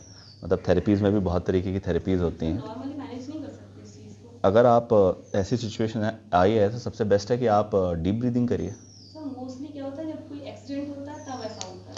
लाइफ थ्रेटनिंग सिचुएशंस में किसी के साथ भी ये हो सकता है। अभी मेरा एक्सीडेंट हुआ था 31 को, नहीं ठीक सर, है। खुद के साथ नहीं, जैसे अभी मैं बात कर रहा हूँ देखने में, अच्छा हाँ वही मैं बता रहा हूँ। तो आप जैसे मैं सिंपल बताता हूँ, ओपीडी में मैं जाता था तो इसके पहले मैं एक रिहैबिलिटेशन सेंटर में काम करता था जहाँ मैंने पेशेंट्स को नॉर्मली देखा। जब मैं तिली अस्पताल आया तो एवरीडे मैं हर हफ्ते 2 या 3 डेथ तो देख ही रहा हूँ, हॉस्पिटल है। तो इनिशियली मुझे भी थोड़ा लगता था। एक बच्ची आई, उसका स्टिचेस हो रहे थे, उसने मुझे पकड़ लिया, उसके पापा नहीं थे, उसे लगा वो मैं उसके फादर हूँ, स्टिचेस लगे, पापा पापा कर रही थी। तो वो मेरे लिए एक शॉकिंग एक्सपीरियंस था कि है ना, मैं भी नम हुआ। बट देन आप अपने आप को समझाते हो। कुछ लोग क्या करते हैं, समझाते हैं, ठीक है this is part of life, this is part of life, this is part of life, ठीक। तो हेल्दी दिमाग होगा वो क्या करेगा, उसे कोप अप करेगा, ठीक है ना। हम क्या करते हैं, हेल्दी माइंड की सबसे पहले निशानी क्या है, स्ट्रेसेस को ओवरकम करना, यू कोप अप। जो नहीं कोप अप कर पाते फिर वो थेरेपीज में आते हैं, फिर थेरेपीज में उनको कोप अप के तरीके बताए जाते हैं। सर क्वेश्चन प्लीज पूछिए। मेन इंटेलिजेंट का मेंटल हेल्थ क्या अफेक्ट करता है? किसका? जैसे गांव में देखते हैं हाँ। इतनी ज्यादा प्रॉब्लम नहीं है। मेंटल हेल्थ की आप बहुत गलत फहमी में है, बहुत गलत फहमी में है। गांव में बहुत ज़्यादा मेंटल हेल्थ इश्यूज हैं। सर ओवरऑल झाड़ फूक, वहाँ पे मेंटल हेल्थ में आपको मैं बता रहा हूँ, हमारे बहुत ऐसे पेशेंट्स हैं जो झाड़ फूक में जाते हैं। उनको मेंटल हेल्थ क्या लगती है, ऊपरी बाधा। इसीलिए गवर्नमेंट ऑफ मध्य प्रदेश ने एक प्रोग्राम बनाया है, दवा भी दुआ भी। तो दवा भी दुआ भी में हम क्या करते हैं, साल में हम 2 फेथ हीलर्स जो होते हैं ना झाड़ फूक वाले, उनके पास जाते हैं और हम उनको जा करके मेंटल हेल्थ क्या है उसके बारे में साइको एजुकेट करते हैं। हम ये कहते हैं कि हम आपकी आस्था में कोई बाधा नहीं डाल रहे हैं, बट प्लीज़ आप पेशेंट्स को हमारे पास भी भेज दीजिए। आपका बालाजी मंदिर है यहाँ पे, आज से अभी 2 साल, मतलब जब मेरी ज्वाइनिंग हुई तब ये प्रोग्राम शुरू हुआ, तो हम वहाँ गए। हमने वहाँ पे जाकर के जो वहाँ के इंचार्ज थे पंडित जी, उनसे बात करी। उन्होंने हमको एकदम बोला वेरी गुड, आप आइए। और हमने वहाँ पे कैंप लगाया और आज का दिन है, हर प्रथम शनिवार को हर महीने की हम बालाजी में जाते हैं, वहाँ पे ओपीडी चलाते हैं। हमारे वहाँ पे हर महीने 20 से 25 पेशेंट आते हैं। गाँव में क्या है, माता सुनते हैं, अब माता आई है, हिस्टीरिया। कभी शहर में किसी लड़की को माता आते हुए देखा है आपने? जो शहर में पली बड़ी है, गांव की उसमें क्यों आती हैं? तो गांव में मेंटल हेल्थ बहुत ज़्यादा इश्यूज हैं। गांव में तो ऐसा है कि अगर किसी को मेंटल हेल्थ हो गया है तो उसको जंजीरों से बांध के रखते हैं, बाहर नहीं लाते। सुसाइड तो फिर भी शहर में ज्यादा हो रहा है। हाँ, सब जगह हो रहे हैं सुसाइड। आपको पता है मध्य प्रदेश की क्या रैंकिंग है सुसाइड की कंसेक्यूटिवली 3 साल में? 3rd रैंक पे है मध्य प्रदेश सुसाइड्स में। सुसाइड ऐसा नहीं है, हो रहा है गांव में। अब आपको मैं बताऊं, हमारे यहाँ बहुत महिलाएं आती हैं सेल्फ हार्म बिहेवियर में। क्या करती हैं, वो जहर पी लेती हैं, या कुछ होती हैं, वो आती हैं, घर वाले कहते हैं इसने जहर पी लिया। होता क्या है, वो महिला अपने घर वालों से परेशान है, अपनी सास से उसकी नहीं बन रही है, हस्बैंड से नहीं बन रही है, उसको कोई समझ नहीं रहा है, तो क्या करती है, वो जहर पीने की एक्टिंग करती है। ये तो लिटरेसी की प्रॉब्लम ज्यादा लगती है जो आप बता रहे हो, मेंटल हेल्थ की तो नहीं लग रही है। मेंटल हेल्थ में बहुत है, बहुत सारे लोग जो है वो इग्नोर करते हैं। नहीं, मैं एक बात बता रहा हूँ, देखो अवेयरनेस, इसीलिए हम जाते हैं ब्लॉक में, अवेयरनेस प्रोवाइड करते हैं। जैसे मैंने आपको क्या बताया, मेंटल हेल्थ लोग समझते हैं ऊपरी बाधा है, आदमी अकेले में बड़बड़ा रहा है, अपने आप में हंस रहा है। अभी एक बीमारी जो स्किज़ोफ्रेनिया, उसको मैं कवर करूंगा, इसके पेशेंट्स गांव में सबसे ज़्यादा हमारे पास। तो मतलब जो इंटेलिजेंट है उसमें ये पोटेंशियल कम होगी कि उसको ये प्रॉब्लम? ऐसा कहीं कुछ नहीं है, किसने तुमसे कहा? पहले आप कुछ हाँ? इंटेलिजेंस में मतलब क्या है? भाई इंटेलिजेंस, इंफॉर्मेशन होना या ज्यादा स्किल? मुझे एक चीज़ ये बताओ, इंटेलिजेंस का मतलब क्या सिर्फ किताबें पढ़ना होता है? इंटेलिजेंस क्या है? इंटेलिजेंस की अलग अलग उसमें पैरामीटर्स पे अलग अलग डेफिनेशंस हैं, ठीक है? एक इंसान है, उसने पढ़ाई नहीं करी, बट वो अपने स्किल्स जानता है, सारी चीज़ें जानता है। सिंपल मैं बड़ा एक नॉर्मल फैक्ट बताता हूँ। MDH वाले जो थे, क्या वो IIT IIM अहमदाबाद के पढ़े हुए थे? मुझे एक बताओ। बट बिजनेस स्किल था ना। व्यापारी जो होते हैं, बिजनेस स्किल होता है कि नहीं? मैं इंटेलिजेंस की बात कर रहा हूँ। इंटेलिजेंस अपने अलग अलग पैरामीटर में अलग अलग होती है। देखो, आप ये मत समझो कि सिर्फ किताब पढ़ने वाला है तो उसे मेंटल हेल्थ नहीं, इश्यूज नहीं होते सबको हैं। सर मेरा क्वेश्चन इसलिए था कि वो इंजीनियर वाला केस है ना, तो AI इंजीनियर था, इंटेलिजेंस पे तो ठीक ठाक उसका वो knowledge। उसकी बीवी त्राहिमाम करी पड़ी थी उसकी जिंदगी में, ठीक है? नरक काटी थी इन सिंपल लैंग्वेज। तुम भले इंटेलिजेंट बहुत बड़े हो, तुमको है ना ब्रह्मा आके बोले कि ये घूटी पियो बेटा, आज से you are the Brahma, but तुम्हारी पत्नी तुम्हें परेशान करे, तो उसमें उसका तो क्या होगा? उसका एटीट्यूड भी जिम्मेदार मान सकते हैं। भाई सर, एटीट्यूड नहीं, देखो यार मैंने क्या बताया, एनवायरमेंटल फैक्टर्स। भाई वो आ रहा है, उसका तुमने स्टेटमेंट सुना है, उसकी बीवी उससे क्या क्या करवाती थी? In human way of various things, जो उसको नहीं पसंद था। तो क्या है, तुम किसी को यहां से तोड़ रहे हो ना तुम। भाई क्या होता है इंसान, देखो आपने सुना होगा कि जब टॉर्चर करते हैं, मूवीज में सब करते हैं, तो क्या करते हैं? मारते कम है, परेशान ज्यादा करते हैं, है ना? क्यों कहते हैं? साइकोलॉजिकली तोड़ दो इसको।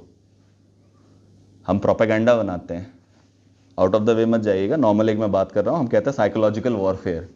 मंगोल का नाम सुना है? चंगेज खान का। वो क्या करता था? जब मारता था लोगों को तो उनके जो सर होते थे ना काट के, वो पहले दुश्मन के जो रेखा होती थी उसके अंदर फेंकता था, बताता था इतनों को मार दिया है, you are the next. Psychological warfare. तो क्या हुआ? आदमी डर जाता था तो सरेंडर कर देता था जाके कि भैया हमें मारो नहीं। उसको उस लेवल पे परेशान किया। कंपैरिजन कर रही कि भाई तुम कोरियन टाइप नहीं हो, उसे कोरियन ड्रामा वाले लड़के पसंद हैं। तुम तो इंडियन हो ना भाई, तुम्हारा पति है, तुम उससे अननेचुरल वे ऑफ सेक्स का बोल रहे हो, तो क्या हो रहा है? उसे खराब लग रहा है, that is why he did it. ऐसा नहीं कि इंटेलिजेंट आदमी नहीं, हर जगह पे सुसाइड होते हैं। सो नेवर थिंक कि intelligence plays a important role. तुम्हारा ये ठीक होना चाहिए दोस्त, ये ठीक होगा ना, इसको तुम बर्दाश्त कर लोगे। ये ठीक नहीं होगा, यहां से सबसे पहले टूटोगे। अभी clear with depression? Any doubts? थोड़ा आउट ऑफ द वे चला गया था, आई होप तुम लोगों ने नहीं किया, है ना? अब कनेक्ट हुए हम, अब आया असली वाला वो कनेक्शन। हाँ बोलिए। ऐसी बात करूंगा मैं अब कि डिप्रेशन को बिना ट्रीटमेंट के भी ठीक किया जा सकता है। मैम देखो, डिप्रेशन क्या है? बेसिकली आपका सेरोटोनिन, डोपामीन, इन सब का इम्बैलेंस है, केमिकल इम्बैलेंस है। केमिकल इम्बैलेंस बढ़ेगा तो क्या होगा मैम? आप सिर्फ काउंसलिंग से क्या चीज़ों को हील कर पाएंगे? नहीं कर पाएंगे। आपका दिमाग का जो लेवल कम हो रहा है, ठीक है, इनकी वजह से आपकी सिचुएशन और ज़्यादा सीवियर होगी, ठीक? फिर आपका घर का माहौल भी बहुत मायने रखता है ना। मेंटल हेल्थ जब एक किसी को होती है तो घर में एक ना एक सदस्य को भी हो जाती है, बिकॉज वो सब इफेक्टेड होते हैं। तो बेस्ट क्या होता है, देखिए लोग क्यों निग्लेक्ट करते हैं साइकेट्रिक ट्रीटमेंट को? लोगों को क्या एक धारणा बनी है कि मैं नींद की गोली लेने लगूंगा तो मैं नशे करने लगूंगा। साइकेट्रिस्ट नींद की गोली देता है। साइकेट्रिस्ट नींद की गोली इतनी जल्दी नहीं देता आपको, वो सबसे पहले देता है मूड स्टेबलाइजर, ठीक है? मूड स्टेबलाइजर देता है जिसमें आपके दिमाग का सेरोटोनिन, डोपामीन जो होता है, इसके खेल को वो ठीक करता है, ठीक? जिसको नींद नहीं आ रही होती है उसको फिर नींद की दवा दी जाती है, ठीक है? तो ये गलतफहमी में मत रहिएगा कि साइकेट्रिस्ट आपको नींद की दवा दे रहा है। वो आपको नशे नहीं करवा रहा है, वो आपको दे रहा है दवा। पहले आप यहां से ठीक होइए, ठीक? तो ये चीज प्रीलिमिनरी स्टेज में कोई भी व्यक्ति या स्टूडेंट वो डिप्रेशन में है, स्ट्रेस में है या एंजाइटी, वो स्वयं उसको नहीं समझ पाता है। जब ये स्टेज धीरे धीरे बढ़ती है तो उसके सराउंडिंग एरिया में जो लोग हैं जी, वो तो उसको रियलाइज करते हैं, जी, लेकिन जो व्यक्ति वास्तव में उससे अफेक्टेड है वो नहीं कर पाता। एग्जैक्टली। और उसके बाद यदि उसके सराउंडिंग जो पर्सन्स हैं वो यदि अवेयर हैं जी, तो वो फिर उसको साइकोलॉजिस्ट के पास में ले जाने का प्रयास करते हैं। जी, और वही व्यक्ति जो अफेक्टेड है उससे उसमें भी कम से कम एक चीज तो ये आ जाती है, या किसी दूसरे उसमें, कि मैं पागल हूँ जो मनोचिकित्सक के पास ले जा रहे हैं, ये सवाल उठता है। और धीरे धीरे ये परिस्थितियाँ उसकी जो है बढ़ती जाती है। व्यक्ति स्वयं नहीं समझ पाता कि मैं स्ट्रेस में हूँ, डिप्रेशन में हूँ। सर इनसाइट कम होने लगती है। इनसाइट क्या है? इनसाइट होता है बेसिकली ओवरऑल मोटा मोटा इंसान को पता होता है मैं बीमार हूँ कि नहीं। मुझे सर्दी खांसी है तो मुझे पता है मैं बीमार हूँ। मेंटल हेल्थ में क्या होता है? इनसाइट हमारी पुअर होने लगती है। जब इनसाइट पुअर होने लगती है तो हमें नहीं पता चलता कि मैं बीमार हूँ, ठीक है। हमें लगता है कि हम जो कर रहे हैं वो ठीक है, और घर वाले भी उससे अफेक्टेड होते हैं। मैंने आपको क्या बताया, जैसे कोई भी अगर mental health severe chronic condition या जो भी मेंटल हेल्थ का पेशेंट अगर घर में है, तो जो उसका केयर टेकर है वो भी तो डिस्टर्ब हो रहा है, उसकी भी तो नींद खराब हो रही है, उसको भी तो उसको महीने में एक बार ले जाना है, दवाई करानी है, घंटों घंटों भर लाइन में खड़ा होना है, किसी को आर्थिक तंगी है, किसी को कोई तंगी है। तो नो डाउट मेंटल हेल्थ एक चेन रिएक्शन शुरू करता है जब बीमारी होती है। तो इसमें घर वाले भी अफेक्टेड होते हैं, नो डाउट सर। इनसाइट की बड़ी प्रॉब्लम होती है, जब इनसाइट पुअर होगी तो इंसान नहीं आएगा ट्रीटमेंट में। इसलिए आप देखिए घर वाले उनको पकड़ के लाते हैं, चीखना चिल्लाना होता है। आप जैसे आदित्य सर का क्लिनिक है उसमें हम जाते हैं, कल एक लड़की आई हुई थी तो वो शायद साइकोसिस में थी, तो उसे होश ही नहीं था, घर वाले लाए होंगे, शी वॉज नॉट वेल। तो मैक्सी में आई हुई है, वो बैठी है सामने, MR जो मेडिकल रेप बैठे हैं उनको बोल रही है मुझे ज़बरदस्ती पकड़ के लाएं, ये मेरा अपहरण कर रहे हैं, आप लोग देख रहे हैं, आप मेरी मदद क्यों नहीं कर रहे हैं। उसका पति है, वो बोलती है अनजान आदमी देखो तब से मेरे करीब बैठा हुआ है, आप नहीं देख रहे हो कि एक लेडीज़ के साथ एक अनजान आदमी बैठा है। तो उसकी सास भी आई है और लड़की की माँ भी आई है, तो उसको बोला अरे रुक जाओ, ठीक है ठीक है। तो एंड माँ जो है लड़की की वो रोने लगी, बिकॉज क्यों कि भैया समाज में मजाक उड़ेगा कि देखो ऐसा हो गया वैसा हो गया। तो नो डाउट उनकी भी इमोशनल हेल्थ अफेक्टेड होती है। यहाँ तक किसी को कुछ पूछना है? और okay, now coming to severe form of mental health, साइकोसिस, स्किज़ोफ्रेनिया। स्किज़ोफ्रेनिया एक कॉमन मेंटल हेल्थ कंडीशन है, ठीक है। इसमें बेसिकली क्या होता है, आपने देखा है रेलवे स्टेशन पे आप जाते हो, बस स्टैंड पे जाते हो, तो कुछ लोग हैं जो गंदगी में कपड़े में गंदे कपड़े पहने रहते हैं, अपने आप में बड़बड़ा रहे हैं, अपने आप में गंदगी खा रहे हैं, है ना, चीज़ें कर रहे हैं। आप उन्हें अच्छा खाना दोगे तो हैं करके फेंक देंगे, गंदी गंदी चीज़ों को पकड़े, उन्हें खुद नहीं पता है कि क्या हो रहा है, ठीक। उनकी जो हाइजीन है वो मेंटेन्ड नहीं है। तो स्किज़ोफ्रेनिया में क्या होता है, बेसिकली आपका वास्तविकता से नाता ग्रेजुअली टूटने लगता है। होता क्या है कि आपकी नींद खराब होती है, आपको आवाज़ें सुनाई देने लगती हैं, ठीक है, हैलुसिनेशंस होने लगते हैं, ठीक है। हैलुसिनेशंस मोटा मोटा आपकी इंद्रियों का उल्टा काम करना, ठीक है। हाँ उस पर भी आ रहे हैं। हैलुसिनेशंस में बेसिकली ऑडिटरी हैलुसिनेशन होगा, उसे आवाज़ें सुनाई देंगी, एक आवाज़, दो आवाज़, तीन आवाज़ें, जो उसको कुछ कह रही होंगी या कुछ कर रही होंगी, तो वो आपको बतियाते हुए दिखाई देगा, ठीक है। अकेला खड़ा है, जैसे खड़ा है, हाँ भाई सब ठीक है, बढ़िया है भाई, बढ़िया है, सब ठीक है ठीक है, वो कर रहा है कि उससे सुनाई दे रही है, उसके लिए कान में जो आवाज़ है वो बड़ी रियल है, ठीक है। ऑडिटरी हैलुसिनेशन होगा। किसी का ऑल फैक्टरी हैलुसिनेशन होगा, स्मेल का, उनको मल मूत्र बदबू की जो चीज़ें होती हैं वो सुनाई देंगी, पूरे टाइम लगेगा बदबू आ रही बदबू आ रही बदबू आ रही, भले ही आपने उसके सामने इतनी बड़ी इत्र की बोतल खर्च कर दी हो, उसे वो बदबू आ रही है, ठीक। All factory. किसी किसी को लगे भाई कीड़े चल रहे हैं, जैसे एक हमारे पास बाबा आए, वो बोलेंगे सर कीड़े चल रहे हैं, बहुत कीड़े चल रहे हैं, क्या हो गया क्या हो गया, हमने जुए की दवा ले ली, सब ले ली, कीड़े चल रहे हैं, देखो घुस रहे हैं, मेरी नसों में चल रहे हैं, मेरे सर में जा रहे हैं, मुझे बचा लो, मैं मर जाऊंगा। तो एक हफ्ते की दवा, 1 महीने की दवा के बाद जब फॉलोअप लिया, हमने पूछा बाबा कीड़े कहाँ गए? बोला कुछ नहीं बेटा, वो हमने नीम का जो पानी होता है उसमें डुबकी लगा ली थी, दवाई खा रहे हैं बाबा, उन्हें नहीं पता दवाई की वजह से ठीक हुए, बट क्या कह रहे हैं, नीम के पानी में डुबकी लगाई, हर दिन नीम के पानी में डुबकी लगाते थे, कीड़े जो हैं हमारे चले गए, ठीक। तो टैक्टाइल हेलुसिनेशन होता है, ठीक है, किसी किसी को। ये कुछ मोटे मोटे आपके हेलुसिनेशंस हैं स्किज़ोफ्रेनिया में।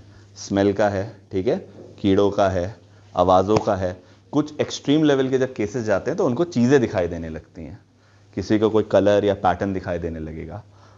इंग्लिश पिक्चर देखते हैं आप लोग, ब्यूटीफुल माइंड देखिए पिक्चर, उसमें उसको हैलुसिनेशन, विजुअल हैलुसिनेशन होने लगते हैं। अगर आपने देखी हुई उसको लोग दिखाई देने लगते हैं, उसको लगता है कि वो एक स्पेशल मिशन में आया हुआ है, ठीक।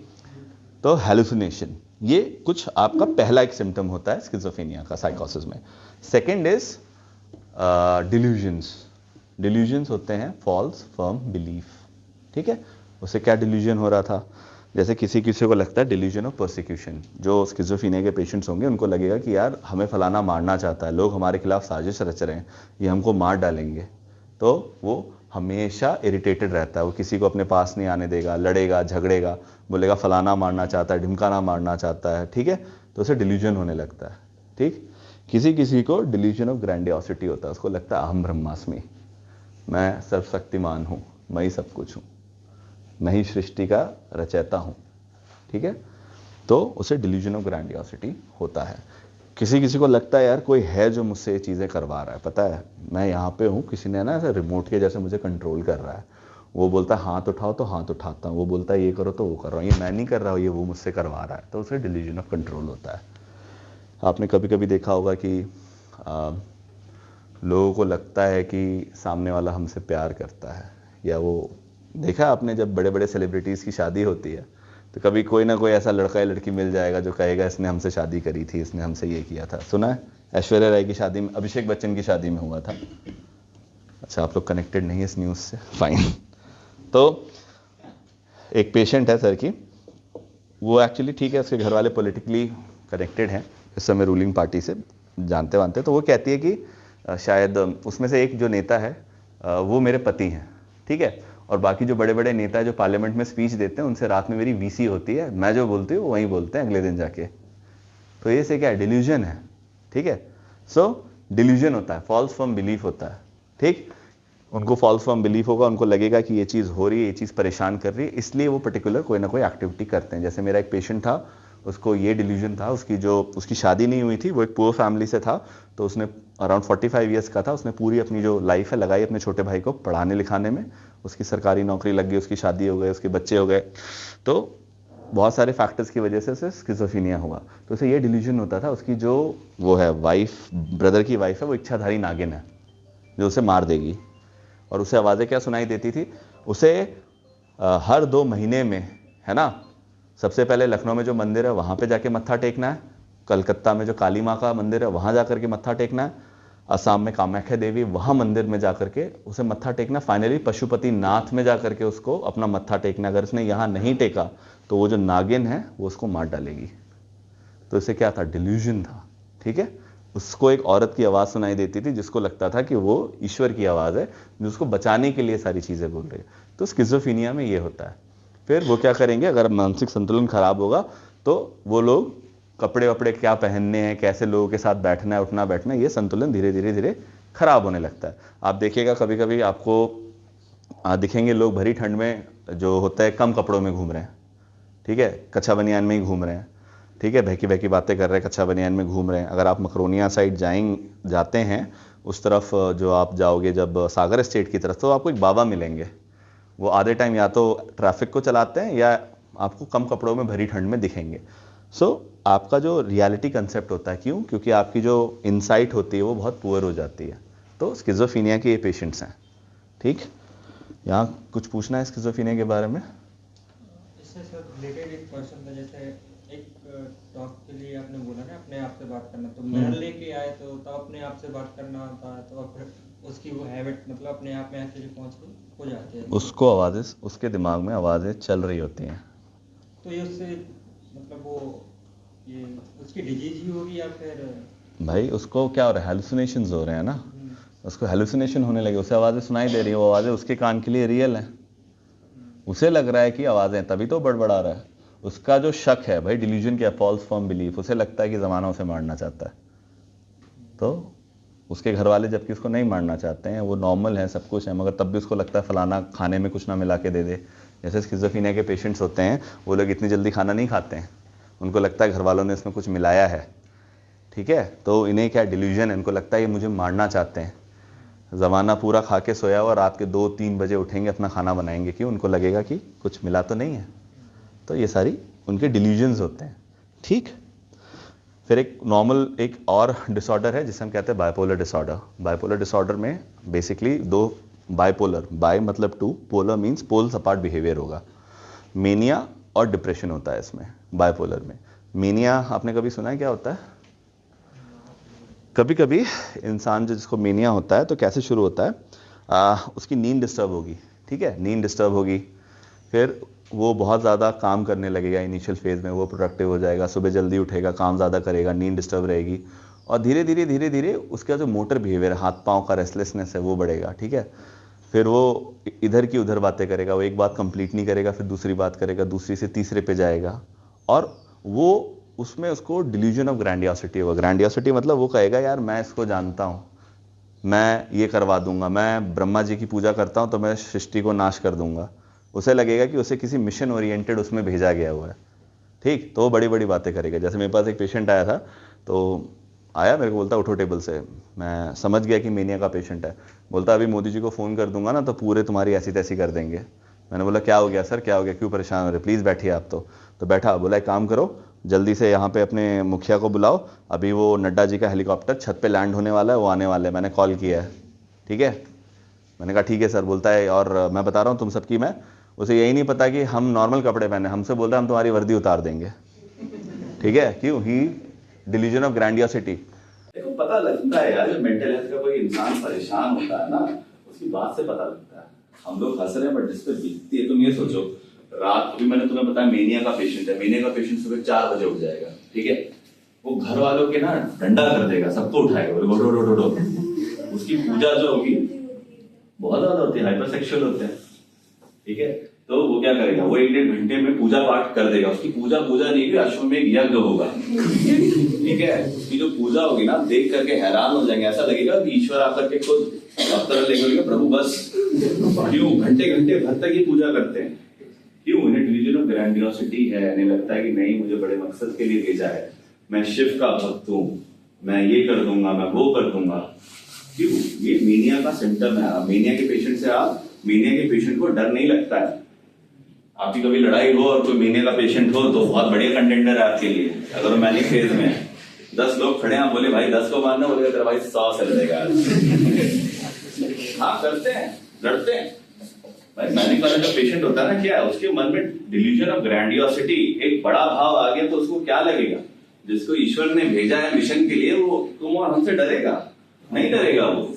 और उसको रोकने के लिए 4 से 5 मेरे जैसे बंदे चाहिए, क्यों? इतना ज्यादा उनको एनर्जी होती है। तुम बोलो कि पहली मंजिल से कूदना, बोला तेरा भाई 10 मंजिल से कूद के दिखाएगा।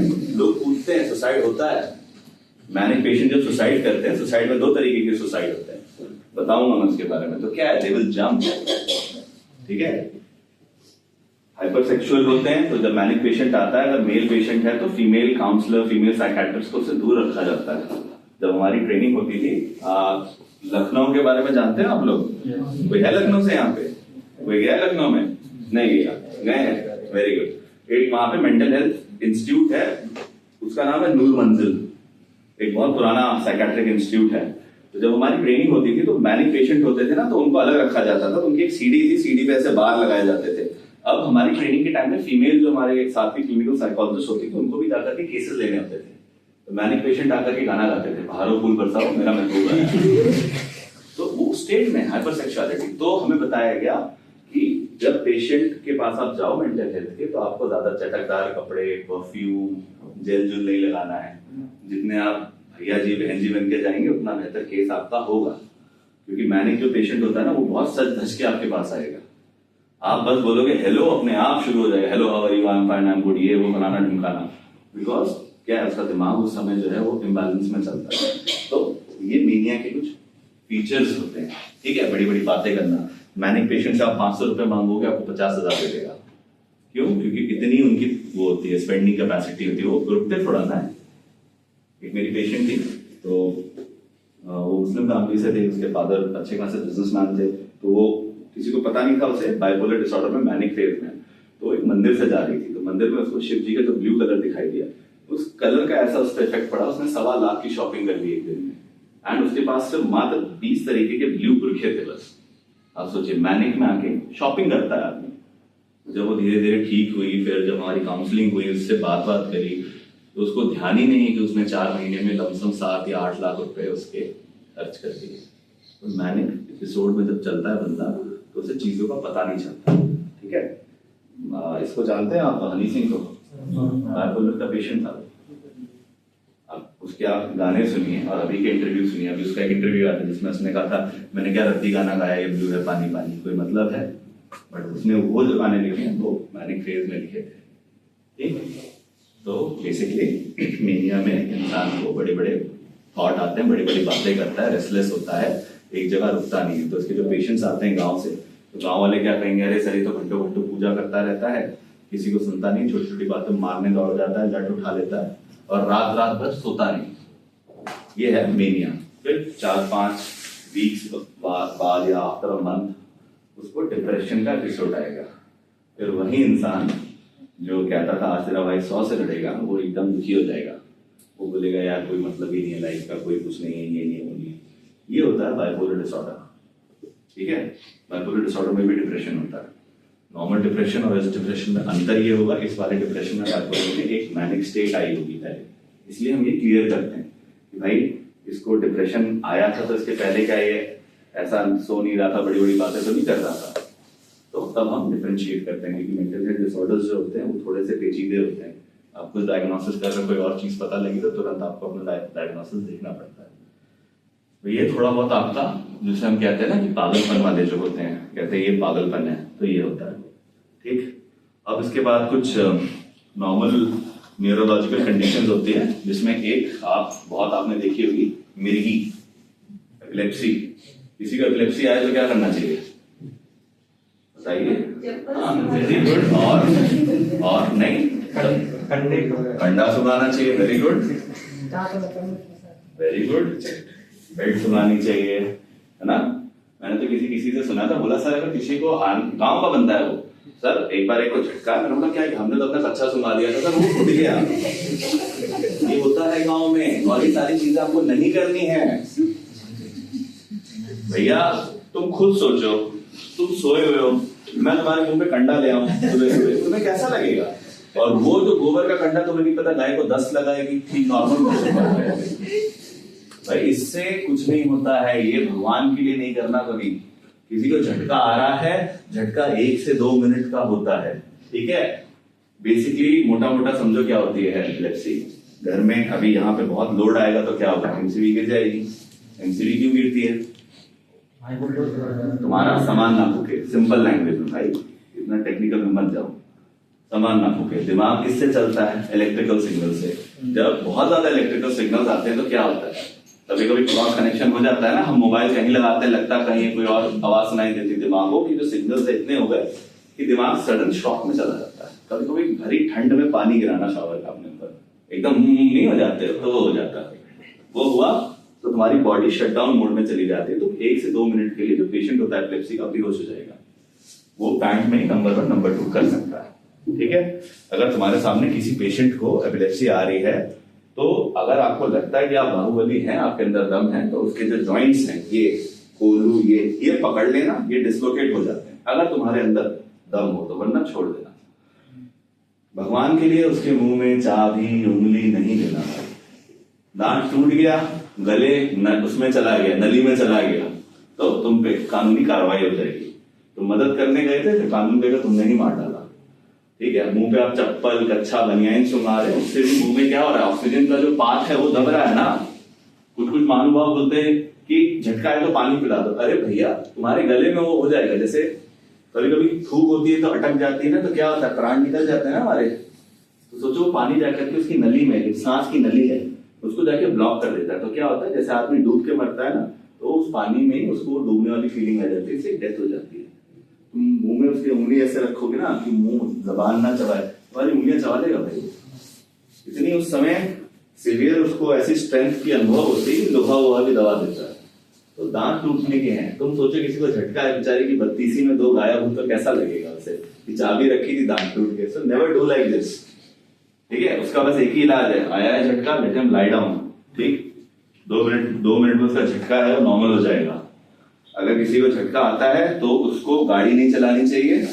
जो चीज स्टिमुलेट करती है दिमाग को, लाइट, पानी, इनसे दूर रखना चाहिए। खड़े होके नहीं नहाना चाहिए। पानी है, बैठ के नहाओ, क्योंकि खड़े खड़े में झटका आ गया तो टूट फूट जाओगे। और जो लोग जैसे होटल इंडस्ट्री में काम करते हैं, ठीक है, हमारे पेशेंट थे, वो लखनऊ में उनकी नॉनवेज की दुकान थी, तो वो कबाब बनाते थे, उसमें बड़ी कढ़ाई में, तो एक बार वो झटका आ गया तो लकीली वो कढ़ाई से साइड में गिरे थे, नहीं तो उसमें जाते तो पूरे जल जाते। तो उनको इन सारी चीजों से दूर रखने को कहा जाता है। झटके की दवा चलती है 3 से 5 साल तक डेली, उनको 2 टाइम पे गोली खानी पड़ती है। तो 3 से 5 साल दवा चलती है, जिसमें हम ये देखते हैं कि उनको झटका तो नहीं आ रहा है, जहाँ झटका बंद हो जाता है हम दवा बंद कर देते हैं। ठीक, ये हो गया। सर ये रिवर्सिबल है जनरली हम इसको ये मान के चलते हैं कि जब तक झटका नहीं आ रहा है तब तक इट इज ओके। बहुत सारे केसेस में क्या होता है 3 से 5 साल की लंबी दवाई में झटके नहीं आते हैं, बट अगर कभी आया तो रीस्टार्ट करना पड़ता है। ठीक, एक बीमारी होती है डिमेंशिया, जानते हैं, याददाश्त की कमी होती है। जैसे जैसे एज बढ़ती है याददाश्त की कमी होने लगती है। होता क्या है, जो दिमाग है वो स्क्वीज होने लगता है। ठीक है, नसें जो होती है सिकुड़ने लगती हैं, तो याददाश्त हम भूल जाते हैं। स्पेशली ऑनसेट 55 ईयर्स से होता है, 55 एंड अबव। आपने देखा होगा हमारे दादा दादी होते हैं, नाना नानी होते हैं, वो चीजें भूल जाते हैं। होता है क्या है कि वो रात में सोते हैं, सुबह उठते हैं, उनको पता नहीं होता वो कहाँ पे है, उनको याद दिलाना पड़ता है कि हम सो है। तो ये डिमेंशिया होता है, ये एक ऑर्गेनिक डिसऑर्डर है, मतलब ब्रेन अपने आप एज के साथ धीरे धीरे सिकुड़ने लगती है। ये हो गया। इसके बाद हम बात करते हैं बच्चों के डिसऑर्डर के बारे में। जानते हैं कुछ बच्चों के डिसऑर्डर्स कभी देखे? ओके, तारे जमीन पे देखा है मूवी? ओके, वेरी गुड, वो लर्निंग में आ जाएगा आपका। ओके, देखो भाई ऑटिज्म, हाँ ऑटिज्म बिल्कुल। पहले हम बात करते हैं, जैसे पहले एक वर्ड यूज होता था मेंटली रिटार्डेड है ये बच्चा। आज के टाइम पे हम उसे मेंटली रिटार्डेड नहीं बोलते, इंटेलेक्चुअल डेफिशिएंट कहते हैं। ठीक है, 2017 की मेंटल हेल्थ की जो गाइडलाइन आई है उसके तहत बहुत सारे वर्ड्स चेंज हुए हैं। आप विकलांग को विकलांग नहीं बोलेंगे, उसको दिव्यांग बोलेंगे। ठीक है, मेंटली रिटार्डेशन को आप इंटेलेक्चुअल डेफिशिएंसी बोलेंगे। ठीक, तो इंटेलेक्चुअल डेफिशिएंसी में क्या होता है, जब कुछ जेनेटिक कारण होते हैं जिनकी वजह से बच्चा जब पेट में होता है अपने मदर के, तो उसका फुल जो ब्रेन का डेवलपमेंट नहीं हो पाता है। तो क्या होता है कि उसकी जो मेमोरी, मतलब सॉरी आईक्यू होती है वो नेचुरली 90 से कम होती है। ठीक है, बेसिकली उसका जो एज के साथ आपकी जो डेवलपमेंट होती है, हर एज का अपना एक पर्टिकुलर बॉडी का, जब हम कहते हैं डेवलपमेंट माइलस्टोन होता है। 0 से 15 तक बच्चे की ब्रेन डेवलप हो जाती है। तो 0 से 15 तक ये देखा जाता है कि बच्चों की हर उम्र में कुछ कुछ पर्टिकुलर एक्शंस होते हैं, चीजें होती है जो करने लगता है। अगर वो बच्चा नहीं कर रहा उस पर्टिकुलर एज में, इट मींस डेवलपमेंट डिले हुआ है, उसकी जो आईक्यू है वो उतनी डेवलप नहीं है। फॉर एग्जांपल, एक बच्चा है वो 8 या 9 महीने में आ मामा छोटे शब्द बोलता है। अगर बच्चा 1 से 1.5 साल तक नहीं बोल पा रहा, इट मींस डेवलपमेंट में कोई प्रॉब्लम है। बच्चा लमसम 1 साल में चलना सीख लेता है, अगर वो नहीं चल रहा है, इट मींस उसकी जो आईक्यू है उसमें इश्यूज आए हैं। ठीक है, ओके, ये सारी चीजें होती है। ADHD आपको पता है, कुछ बच्चे बहुत चंचल होते हैं, एक जगह नहीं बैठते हैं, इधर से उधर दौड़ते भागते रहते हैं। सो वो attention deficient hyper active disorder होता है। बच्चा एक जगह बैठेगा नहीं, सबको परेशान करेगा, क्लास में इधर उधर दौड़ेगा। बच्चा अगर कोई लिख रहा है तो उसकी पेंसिल खींच लेगा, ये कर लेगा। उनको कहा जाता है हमारा, जैसे कुछ लोग कहते हैं हमारा बच्चा तो बड़ा चंचल है। अगर आप उनको बोलेंगे कि भैया इसको ADHD के लक्षण हो रहे हैं, तो तुरंत मदर या फादर कहेंगे अरे नहीं सर, हम भी बहुत चंचल हुआ करते थे, इसलिए बच्चा हमारा चंचल है। तो जो गोल्डन एज होती है 5 साल की बिहेवियर थेरेपी वाली, जब वो मिस कर देते हैं बच्चे, तो उनकी थेरेपी होने में प्रॉब्लम होती है। तो फिर आगे जाकर के और सीवियर डिसऑर्डर्स में तब्दील होते हैं। ठीक, ADHD हो गया। ऑटिज्म बेसिकली एक डिसऑर्डर होता है जिसमें बच्चे का सोशल इंटरेक्शन जो होता है वो कम होता है। उसमें वो लोगों से बात नहीं करेगा, वो अपना खिलौने लेकर के अलग तरीके से खेलेगा। तो कुछ ऑटिस्टिक बच्चे अलग अलग आवाजें भी निकालते हैं, वो आ करेंगे। ठीक है, आईक्यू किसी किसी की डेवलप नहीं होती है, और जिसकी नॉर्मल आईक्यू होती है ऑटिस्टिक बच्चे की, तो वो हर चीज नहीं सीख सकता, वो एक ही पर्टिकुलर स्किल सीखेगा। ठीक है, my name is Khan picture देखी आपने, उसमें उसको एस्पर्जर्स होता है। एस्पर्जर्स और ऑटिज्म में मेजर डिफरेंस ये है कि एस्पर्जर्स में सोशल कॉन्टैक्ट जो होता है ना, वो थोड़ा खराब होता है, बट आईक्यू होती है तो ठीक होती है। ठीक, अब एक कॉमन बहुत इंपॉर्टेंट टॉपिक पे बात करते हैं, नशे के बारे में। ठीक है, तो सब्सटेंस अब्यूज जिसे हम कहते हैं। ठीक है, नशा इंसान क्यों करता है, क्या वजह नशा करते हैं? गाना है ना, बहुत पहले हार्डी संधू का, पता नहीं कि कौन सा नशा करता है ना। नशे पे तो हम बहुत गाने सुनते हैं। हाँ, okay, very good. Zone out होने के लिए, जोन आउट होने के लिए, प्रेशर से। ओके ओके, और बेसिकली नशा क्या करता है भाई? किसी को यहाँ मेहनत का नशा है, सही बताना? बहुत कम लोगों को होता है मेहनत का नशा। ठीक है, मेहनत मतलब ऐसा नशा है कि उसके बिना तुम रह ही नहीं पा रहे हो। ठीक है, चाय का नशा सबको होता है ऑलमोस्ट। चाय ना मिले तो क्या होता है, सर में दर्द होता है। बॉडी अगर किसी को सुबह चाय नहीं मिलती तो पेट नहीं साफ होता है। किसी को सिगरेट चाहिए होती है सुबह पेट साफ जाने के लिए, तो सिगरेट नहीं मिलती तो उनका पेट नहीं साफ होता है। बेसिकली सब्सटेंस क्या करता है, दिमाग को स्टिमुलेट करता है। ठीक है ना, आपके जो न्यूरोकेमिकल्स होते हैं उनको वो डाइल्यूट करता है, इसीलिए आपको फील गुड होता है इनिशियली, आपको लगता है अच्छा, सब अच्छा लग रहा है, सब बढ़िया है, जोन आउट हो रहे हैं।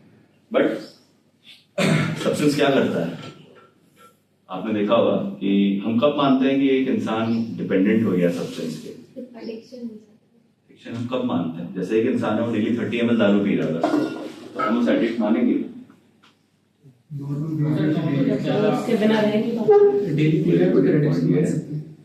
तब हम एडिक्शन कहते हैं जब सबसे पहले हमारी मात्रा बढ़ने लगे। पहले हम 30 पीते थे, फिर हम 60 पीने लगे, फिर हम 90 पीने लगे। कब 90 से क्वार्टर हो गया, कब क्वार्टर से अद्धी हो गया, अद्धी से खंबा हो गया। भाई नशा क्या है? हमारे पास जो सब्सटेंस के पेशेंट आते हैं वैसे तो भाई हम पूछते हैं कि आप कितना पीते हो? सर 1 शीशी से पीना शुरू किया था, आप डेली 4 शीशी पीते हैं। बहुत सारे लोग ऐसे होते हैं सब्सटेंस वाले कि आंख खुलती है तुरंत उनको चाहिए, सुबह आंख खुलते ही शराब चाहिए। हमारे पास अभी पेशेंट आया, वो 4-5 साल से 7 चिल्लम डेली के ले रहा था गांजे के। 4 साल से वो गांजा फूक रहा है। उसको क्यों उसने गांजा छोड़ने के लिए आया? बिकॉज उसने देखा उसके वहां पे एक सज्जन थे जो अमीर थे, वो भी गांजा फूकते थे, वो मर गए।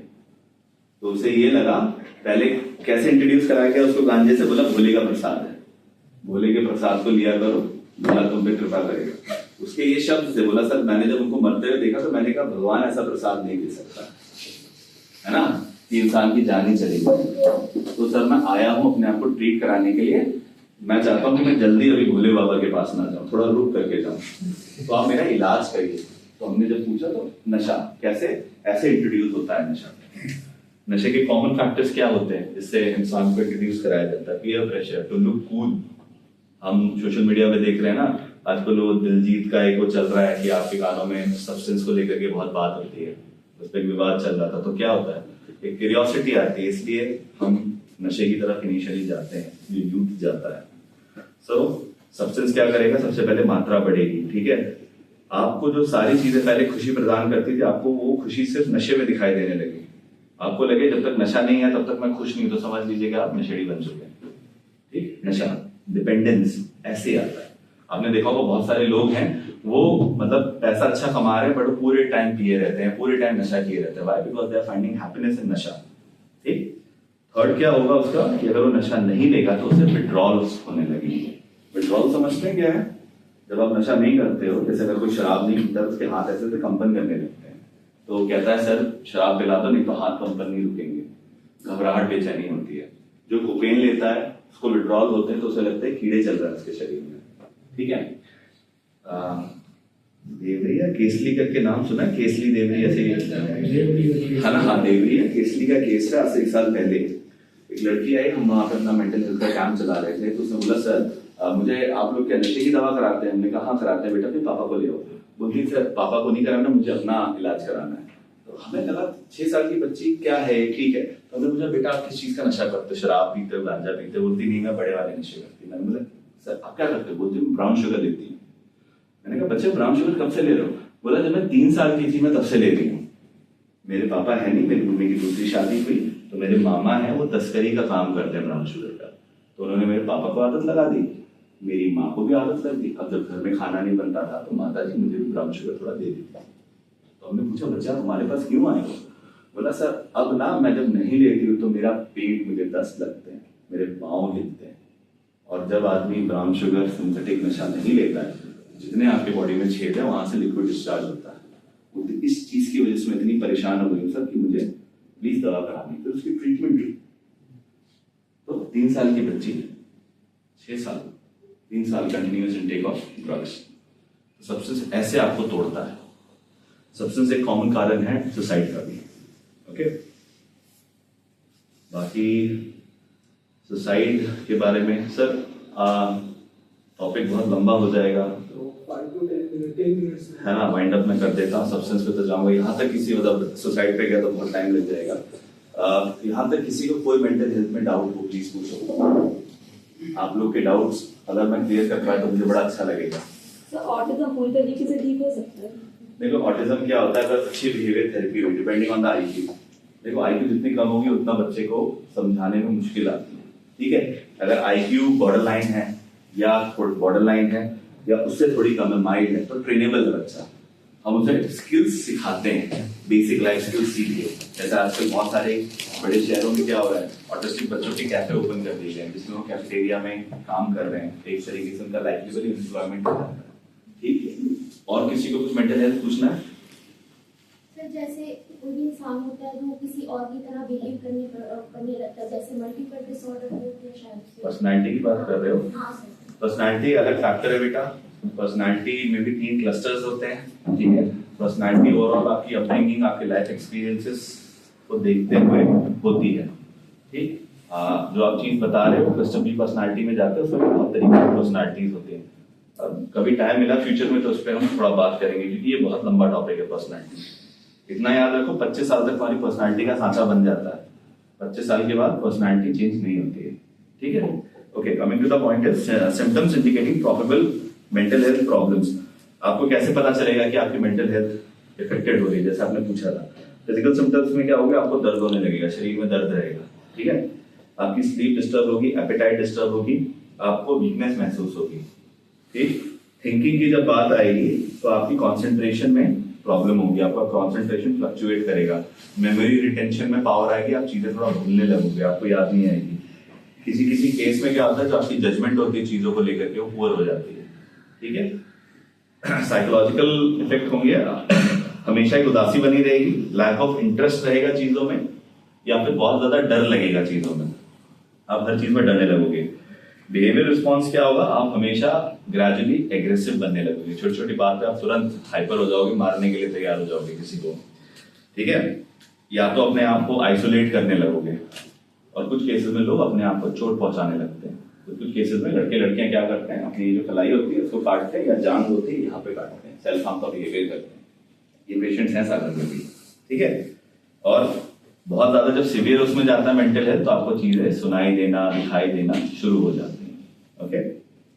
अब बात करते हैं बेसिकली कौन कौन से फैक्टर्स होते हैं जो आपके मेंटल हेल्थ को इफेक्ट करते हैं। सबसे पहला बायोलॉजिकल फैक्टर होता है, जैसे बीमारियां हमारी हेरिडिटी होती हैं, सो मेंटल हेल्थ भी हमारी डिसऑर्डर्स हेरिडिटी होते हैं। जैसे मेरे फैमिली में डिप्रेशन है, मेरे नाना को डिप्रेशन था, मेरी माँ को नहीं, हाई चांसेस है मुझे हो सकते हैं। तो जब आपको पता होता है कि मेंटल हेल्थ आपके उसमें हेरिडिटी में है, तो आपको अपनी मेंटल हेल्थ पे हमेशा ध्यान देना चाहिए। इसलिए आप अपने घर में जाइएगा, पूछिएगा अपने फादर या मदर के साइड में किसी को कोई मेंटल हेल्थ इशू था कभी कि नहीं, ठीक है।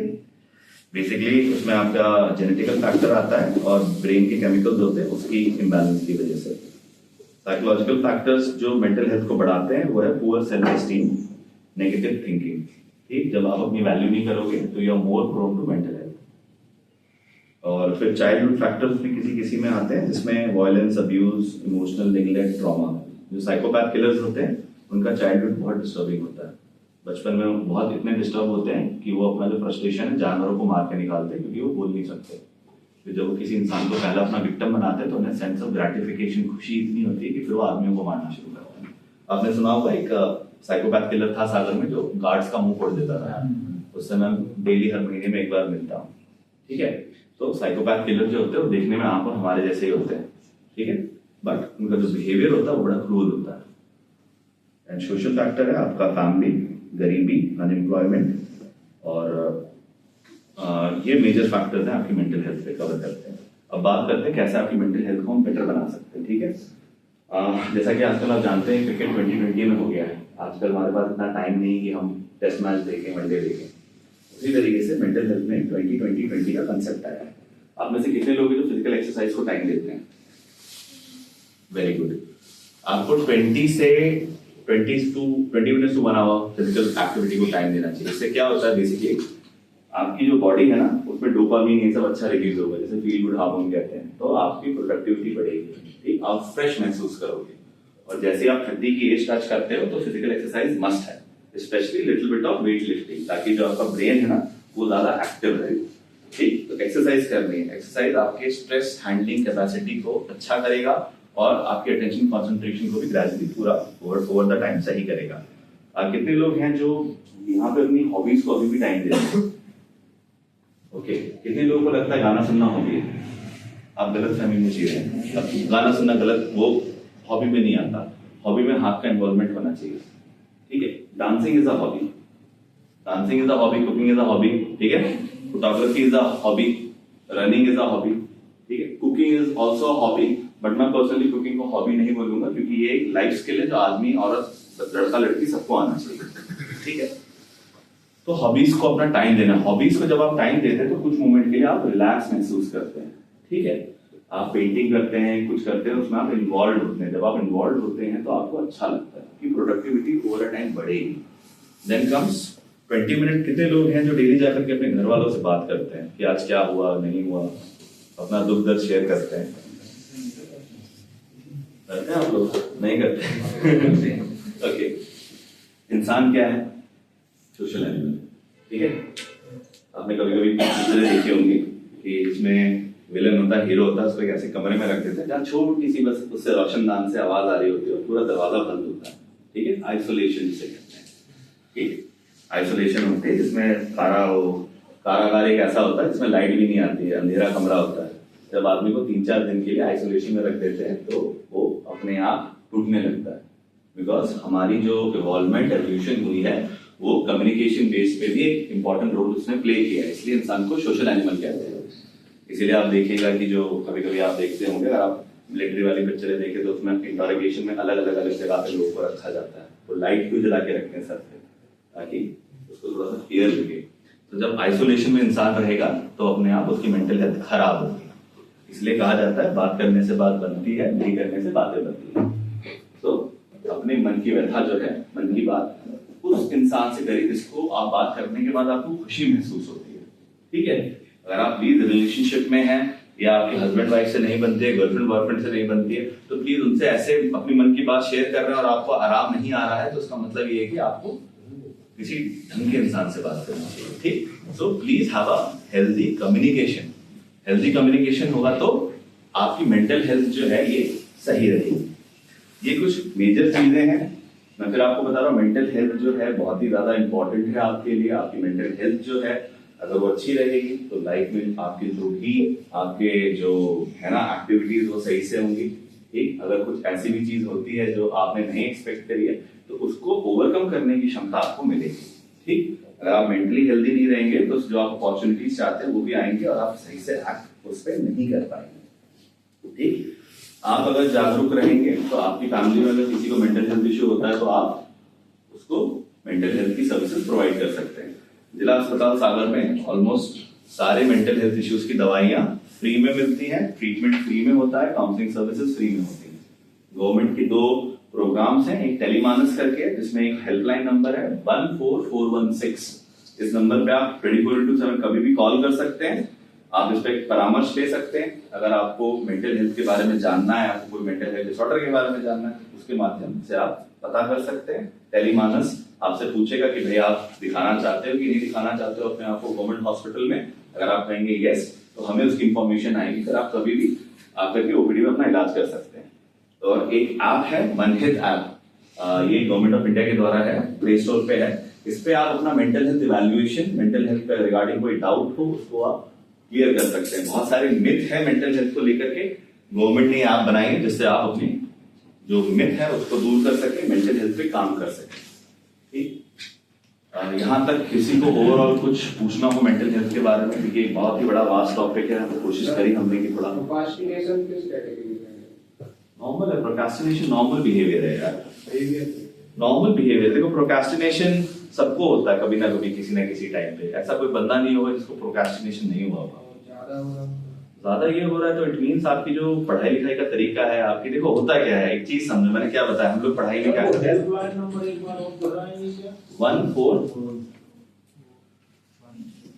14416 ये आपकी टेलीमानस है, ठीक। देखो होता क्या है, हर इंसान का अपना अलग अलग तरीका है पढ़ने का, ठीक है। किसी का अटेंशन स्पैन 45 मिनट्स है तो किसी का 4 घंटे, ठीक। आपको आपका अटेंशन स्पैन खुद पता होना चाहिए। जब आप पढ़ो तो ये देखो भाई मैं कितने मिनट पढ़ पा रहा हूँ। अगर आपको 30 मिनट्स का अटेंशन स्पैन है आपका, 30 मिनट्स पढ़िए, 10 मिनट्स का ब्रेक लीजिए, फिर 30 मिनट्स पढ़िए, आपकी पढ़ाई में प्रोडक्टिविटी आएगी। ठीक, प्रोक्रेस्टिनेशन इसलिए भी होता है। तो बेस्ट है कोई भी पहले अपने आप को जानो, अपनी कैपेबिलिटीज को जब जानने लगोगे तो आप उसको अपने आप करने लगो। एक चीज याद रखना, स्प्रिंट में भी गोल्ड मिलता है, मैराथन में भी गोल्ड मिलता है। ठीक है, ऐसा नहीं कि दोनों ही रनर्स हैं, दोनों को अपनी प्रतिभा पता है कहां पे कैसी है। तो like that, know your drawbacks, work on that, अपने आप यू विल सी कि सक्सेस आने लगेगा and you will be happy. जितना हैप्पीली काम करोगे उतना ज्यादा अच्छा सक्सेस आएगा। ठीक है, तो अपने आप को कंसिडर करो and there are many places where you have to say no, learn to say no. ठीक है, थोड़ा सा इस चीज को भी ध्यान रखना, मेंटल हेल्थ अपने आप ठीक रहेगी। Thank you very much, thank you for giving your time. I hope